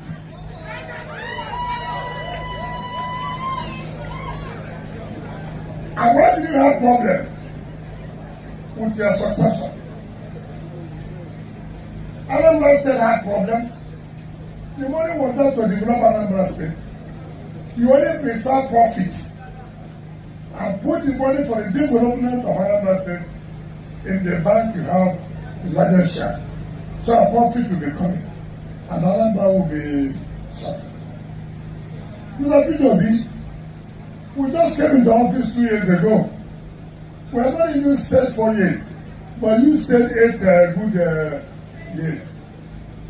Compare 2 years in office of what we have done in the FCT and compare 8 years in office in Anambra, can you really say you love this country? Can you really say you love Anambra? Certainly not. If I were you, why not be quiet? And not this, you cannot be president of Nigeria only when you go to one IDP. Oh, I want to go for a birthday party. I want to do my birthday party in IDP camp. What is interested in all those things? During your birthday party in IDP camp, does not make you to feel that you love Nigeria or you want to do anything for Nigeria. When you are governor, why did you do your birthday party in IDP camp? It's now you want to be president every day. I go to my birthday with the less privilege. Who will you deceive about this house? So, for again, we will show you in next week what we have been able to do in our public schools. 2 years. And you are talking about 8 years. Everything must not be propaganda. If you feel so much, as I'm even the minister of FCT, I cannot claim I know everywhere in Abuja. It's not possible. So if you're a responsible citizen, if you're a good citizen, it's not just to go to social media to think that they will love you. You continue to contest as president in social media, but not as president of Nigeria. You run as president under a party, you cannot manage the party. Ordinary party. You cannot manage the party. To hold the party together, you cannot. It is Nigeria of 240 million people that you want to manage. You know a good answer. You know a good answer from the first step. From the first step, you know a good answer. Party of so many people, crisis, you can't hold them. They want to get me responding. Like, there is something about this Peter Obi. Sure you get. They are really startle these guys enough that they are very obsessed with him. As it is today, it is like which party does Peter Obi belong to? Is he in the ADC, their coalition, or is he in Labour Party? He said he is in Labour Party. Right? So, if with the current state of Labour Party, you are going to say, no, they are not a threat, Jari. It should be a threat to them that they have to spend a lot of time. But these are local government projects. So this madness that this Wirewike is doing, local government projects, all these like streets kind of supposed project, drainages, 500 meter road, and all that kind of stuff, the primary health centers, schools, primary schools and all that. They are supposed to be the local government projects. I think they are called AMAC or something. Is that called AMAC or something? I don't know. But they are the local government areas. Then he spent the time talking about Peter Obi. How Peter Obi puts the Anambra State money in his bank for profit. Something that has been completely debunked, but for politics, of course, they will have to keep saying it. And he kept challenging them that if you know any penny of Anambras that went missing, at this point, if you can share it, I won't even do all this anymore. Then he started attacking his goodwill gesture, visiting the IDP, this and that. You know what I mean? And he said, criticizing the government is politicizing. What is he talking about? It's politics. It's an opposition. You that is already campaigning, like you are going everywhere, organizing parties, because you want to tell them you want to come and renovate this 1 kilometer road. And then you use the occasion to remind them why they must pay back, or why they must support Ifnumbu, why this or that. Is that not what you're doing? He told them, he said, there as a minister, I cannot know everywhere in Abuja. Are you mad? And they agreed. They say, yeah. Are you crazy, man? You should know everywhere of your city. How can you be a city mayor and you have no idea? You tell people confidently and say, I don't have to know everywhere. And they say, yeah, you don't have to. Like, are you for real? So they talk and listen to themselves. And it's quite kind of like funny. Because to Paulishe, yesterday Paulishe was with Sheung, and he was talking about the end of PDP, this and that. And then he said, the only person who has traction that could cause another upset is Peter Obi. And I'm saying, how now? Because they know he's the only guy that the moment he starts saying that, oh yeah, let's go like that. I mean, they are saying that he can't do that again, right? Some of them are even hoping that their obedient stuff have broken, like they are no longer like that anymore. But one thing is that some people might have made names during that their obedient movement and all that. Shege made name for themselves and all that. And then they put out, they are inconsequential. Do you understand? All those who became influencers because of this obedient thing, right? Then they later said, oh, I've seen the light and I'm not doing obedient again. I am upset because somebody said something and I'm not doing obedient. They are inconsequential. I'm saying it to you now, but you'll find out soon. They are purely inconsequential. The moment the guy becomes a candidate of any party, wala lewa. And that is why some are hoping that maybe around that time, all of these guys would have come together and just kind of like, since they are already together, right? So they just be behind him.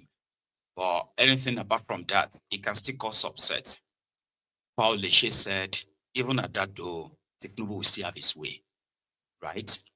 So some are saying they are using reverse psychology. All this talk about Obi in itself, right? Don't get me wrong. You know me, I hear things a lot from everywhere, right? So some are saying that all this talk about Obi, considering the current situation of things, right? So say talk about this Obi is like a reverse psychology of the things to ensure that no matter what happened, Peter Obi must run. So if Atiku use that his projected influence to keep the ADC and he keeps their tickets, so that means Atiku, Obi, and Tifnumbu. And it will be in Tifnumbu's favor.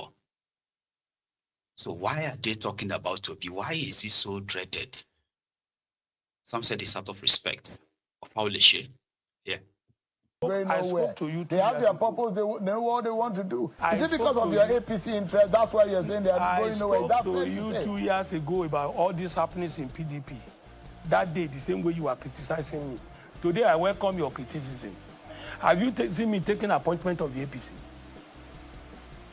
Have you seen me taking appointment from APC? Actually, you asked me, Oshoko, what would we give you? I said nothing, sir. At 65, I'd rather be at home, being more responsible, doing other things that I need to do. I've served well. 2-term governor, I've done well. Tomorrow, let tomorrow hold itself. I'm not hobnobbing with APCO, but I've been Ashwaju's friend and brother for a long time. That is the truth. You are. Well, I mean, so Governor Fauci, you are the same man who will, for example, go on the street of Ado-Ekiti and you will eat pounded yam amala with the average person. You will ride on Okada in Ado-Ekiti. Yes. You understand the nuances of the average person. The purchasing power have dropped. There are a lot of them that are screaming. Yes, we do know that the microeconomic aspect, microeconomic side of things are looking well, but the micro is still suffering. A lot of people are still not feeling it. How then would you be able to support your claim that this government is going to win an election?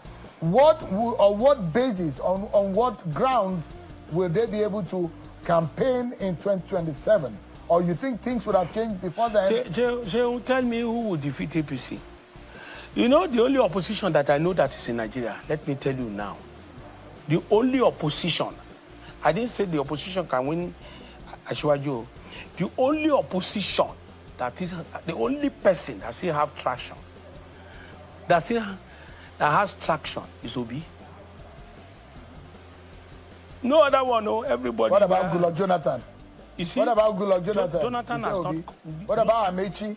What about Atiku? I have said it generally, sir. The only. So that has answered it, sir. I have no apologies. The only voice that has traction. Governor Fauci, talking. That Governor is everywhere. Quickly. Despite not being in government, is Obi. I give it to him. But let me tell you, sir, all others, they are filling the gaps. I spoke to you. So that explains it, the obsession. When Bayo Onofunuga was to announce that the Nigeria inflation dropped, headline inflation dropped from 20% or so to 18.1%. Do you know what he started with? It was like the news of the inflation in Nigeria dropping will not excite Peter Obi and is obedient. I was like, guy, you are supposed to be the spokesperson for president of Nigeria, and you want to tell everybody that the inflation has dropped, but you started the first 2 lines or 3 lines with this news will not excite Peter Obi and disobedient, which is a dog whistle for the Ronukus to hurry, come here just in case. So if this obedient started abusing me, so in the process, what was supposed to be something that everybody will look at and kind of like discuss, turned to obedient versus the Agbadomite under the supposed special advisor to the president on social media's post on social media. Do you get it now? So the obsession can well be explained. He will never be president. Obi will never be president. Obi will this and that. You know what I mean? I said, okay, fine, that's okay. But Baba, every day, then you can call it obsession. So imagine if he now becomes the face of the opposition. So that is what Fauci is talking about, that there are still some of you who are ready to ignore all of these excess baggages, these extra baggages, the likes of the career criminals. That's, he called them a name. He gave them a name. The structure of criminalities, the criminals. Some of you are ready to ignore them if it Obi becomes and that is what Fauci is talking about. Obi is the only person who has, in Nigeria of today, who has organic supporters that will spend their own money. They would rather spend their own money than take money from him before they support him. They don't look forward to him to send them money for campaigns or anything. They raised their fund, they mobilized themselves, they went on the streets without anybody having to promise them anything. So he's the only guy. There are those who have said that they will never do it again, but you have no idea. And that's why somehow they would rather make sure he runs separately so that Tinubu will have his way and this whole madness will continue, according to Paul Leshe. But if you see anybody that picks up the PDP's ticket, according to Paul Leshe, they are purely picking up a tissue paper, a trash. It's worthless because he's very much aware that there are more governors of PDP still going to join Tinubu. They've concluded it's just about time. Breathing. Is the PDP brain dead or the PDP is actually dead? Let me tell you very well. Let me tell you there are other 3 governors that will leave soon. There will be 5 remaining. The 5 remaining, one of them will want to struggle to catch the tickets, just to catch them and catch fund for it. And they all know that the ticket is an ordinary toilet roll paper, ordinary tissue paper. The 5 remaining, they are largely killing the party because they want to control the party. This was what happened in 2023. You might take it or leave it. And let me equally tell you, majority of the governors in PDP, including the person self that wants to be candidate, that is struggling to manipulate the whole system, all they are doing is to come and negotiate so that they don't get into trouble thereafter. That is the truth. This thing, we have gone through it. A lot of them knows what they are doing. You understand? So I will not... But Governor Fayose, when you were governor... Nigeria. PDP, they were telling them to change their name the other day, but they're like, no, they will revive, but they are just deceiving themselves because it's always transactional. Nigerian politics is transactional in a very bad way, you get? So they are going to print manifesto. He's talking about Solo Makinde Ibadan. Do you understand? So Solo Makinde Ibadan is considered as a betrayer in the camp of Werewike right now. Do you understand? He was supposed to be on their side. He was supposed to even decamp too. So they said that he's doing all of this just now so that when he becomes the candidate of PDP, we just have fun, blow some money here and there, or he's indeed negotiating. That's what Faulishe said. So when somebody asked Omoyele Showore, why don't you just join them? I mean, deceive them. So when you get that power, you can deal with them. Like, why can't you just do that? And I bet some people have asked that similar questions before. Showore's answer. Why not join? Why not join them? You understand? Because you keep telling them the truth and you keep going for trend. Why not join them? You understand? Work with them. You understand? Because they are corrupt. You understand? At the end of the day, you become the president. You betray them and let them know the true you. You understand? I don't know if I'm making sense. You understand? You understand? You cannot, throughout the history of Nigeria, everybody that is saying the truth is not winning. Everybody that is saying the truth is not winning. You understand? Why not join them and betray them later at the end? Since nobody wants to hear the truth. You understand? You're a good man. You always say the truth. You didn't win. You understand? Why not join them? You understand? And betray them at the end. Okay, thank you. Well, thank you very much. Your question is both philosophical and hilarious. Your first question, I want to start from you is, if I win, and what if I win and they don't let me? Well, there's no way, my brother, that I'm alive, that I will win election and somebody will cancel the election. This country will never witness another election again. But, yes, it's either we win or we all lose together. We will not cancel an election that I won and then you enjoy an election that you did not win. That one I can promise you with my life. I bet my life on that. The second aspect, which is the question of whether you should join them or not. Let me tell you that the Nigerian leaders or rulers or misleaders you have today, they may not be smart, but they are very prolific in one thing. They can see through you. So if they know that you want to betray them, they have seen you in advance. Yes. Before you betray them, they would have buried you. And those who have joined them can come and testify to it. We have a lot of friends who joined them when I was in the university days. I don't even know where they are now.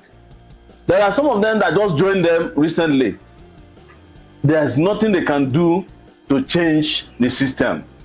Because inside there is the cemetery of human conscience. The first thing they will go for is your conscience. They will bury you. And they know that the moment your conscience is gone and the public lose interest in you, there's nothing you can say again that will ever work. I have never joined them since I started my political life in the university, specifically in 1989. And I have no regret. But I'm sure if I joined them, I will not be standing in front of you today. Because even if you might listen to me, by the time I leave, you say, nah, them, be that. That is the truth. You can't join them and then decide to betray them. You know, it's a process. You know, have you not seen some videos of people try to join them? They want to put you in a coffin. Take a video of you.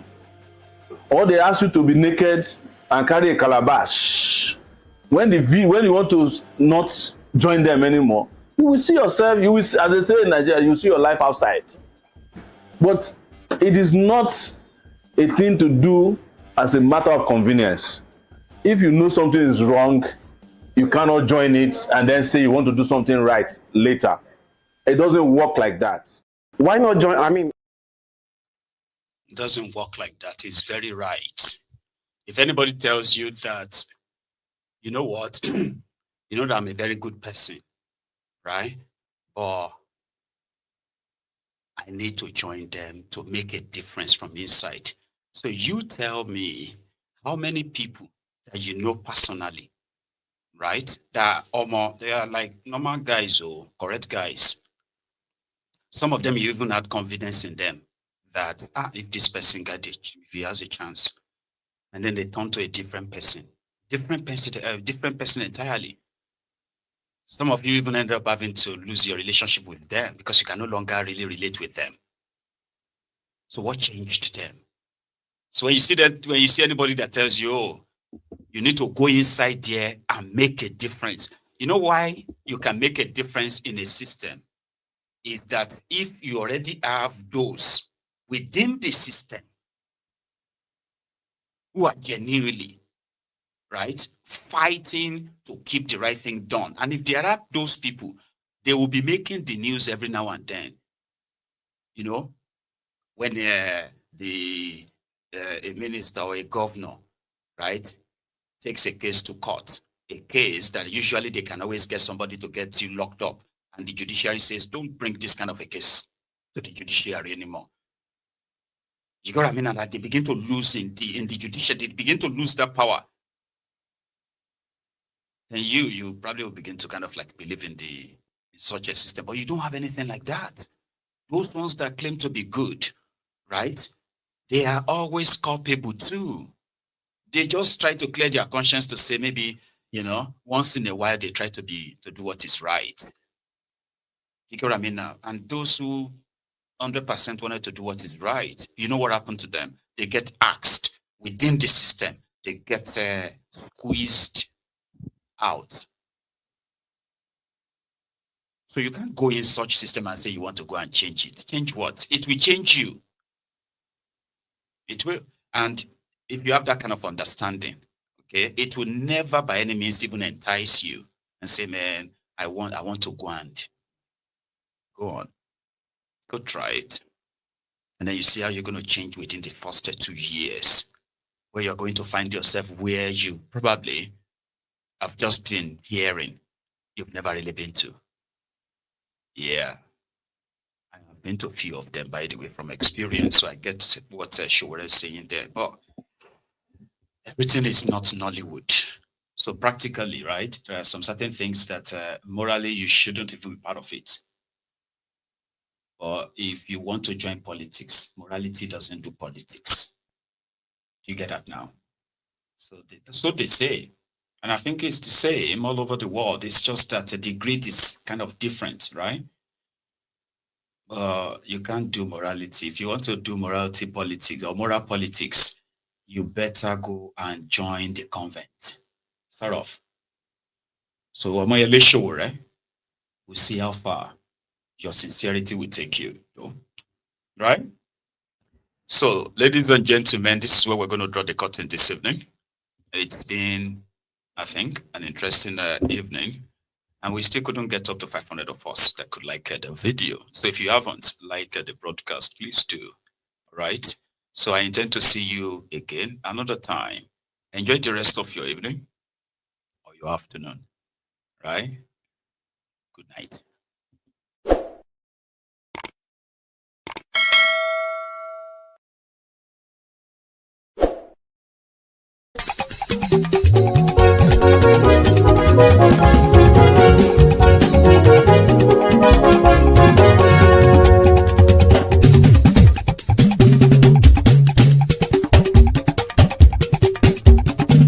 Mayegun làwa mọ̀ làmọ̀ tó dòdòdò.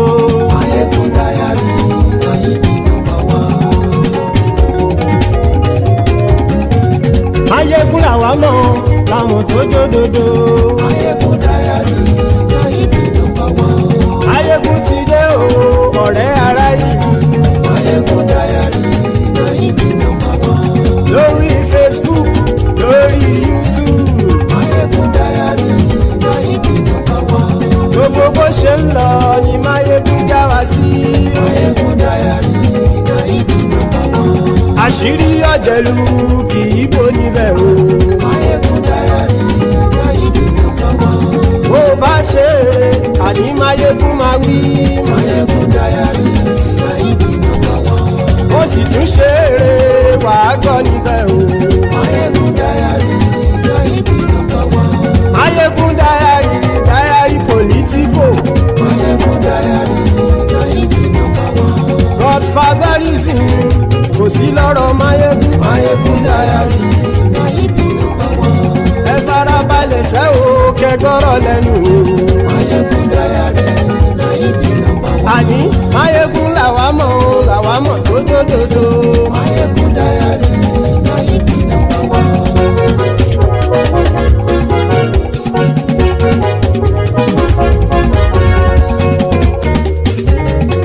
Àní ẹ̀sùn ràkì.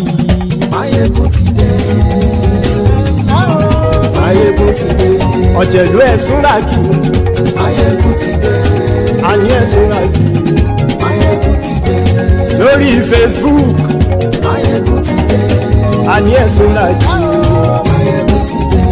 Lórí YouTube. Mayegun ti dé. Àní ẹ̀sùn ràkì. Mayegun ti dé.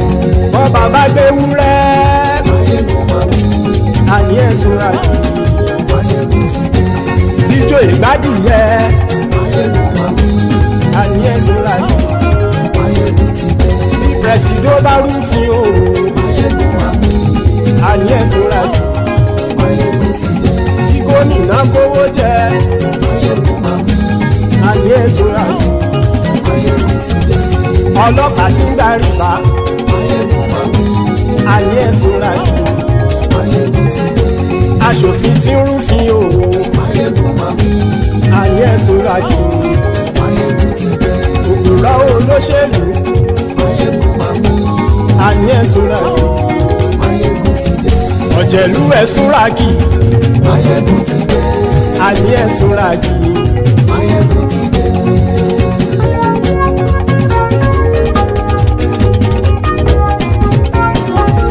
Mayegun ti dé. Gbogbo ọ̀jẹ̀lú ẹ̀sùn ràkì. Mayegun ti dé.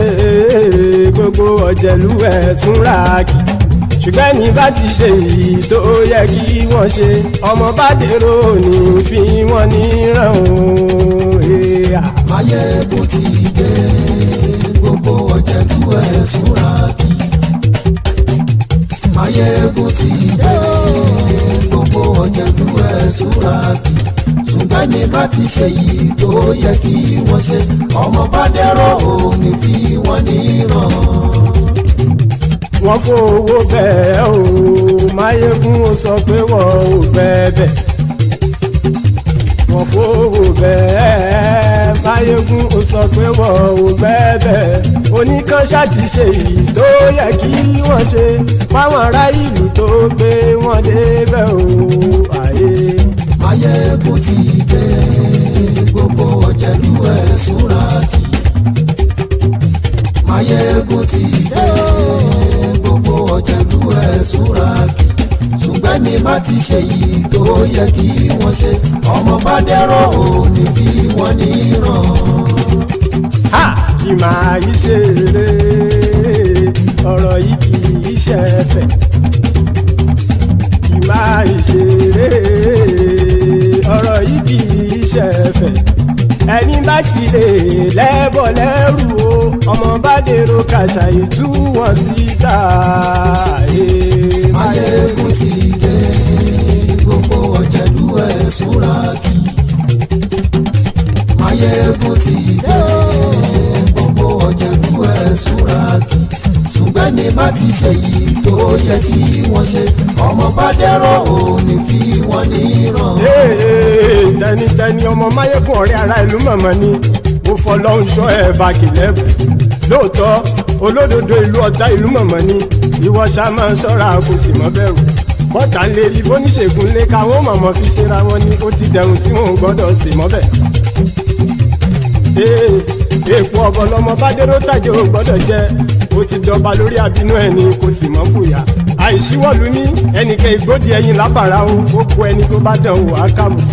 Máyégún ti dé gbogbo ọ̀jẹ̀lú ẹ̀ túnra kì. Máyégún ti dé gbogbo ọ̀jẹ̀lú ẹ̀ túnra kì o ẹni bá ti ṣe yìí tó yẹ kí wọ́n ṣe ọmọ bá dèrò òní fi wọ́n níran o. Máyégún ti dé gbogbo ọ̀jẹ̀lú ẹ̀ súnra kì. Máyégún ti dé gbogbo ọ̀jẹ̀lú ẹ̀ súnra kì. ṣùgbọ́n ní bá ti ṣe yìí tó yẹ kí wọ́n ṣe ọmọ bá dẹ́rọ̀ ò ní fi wọ́n níran.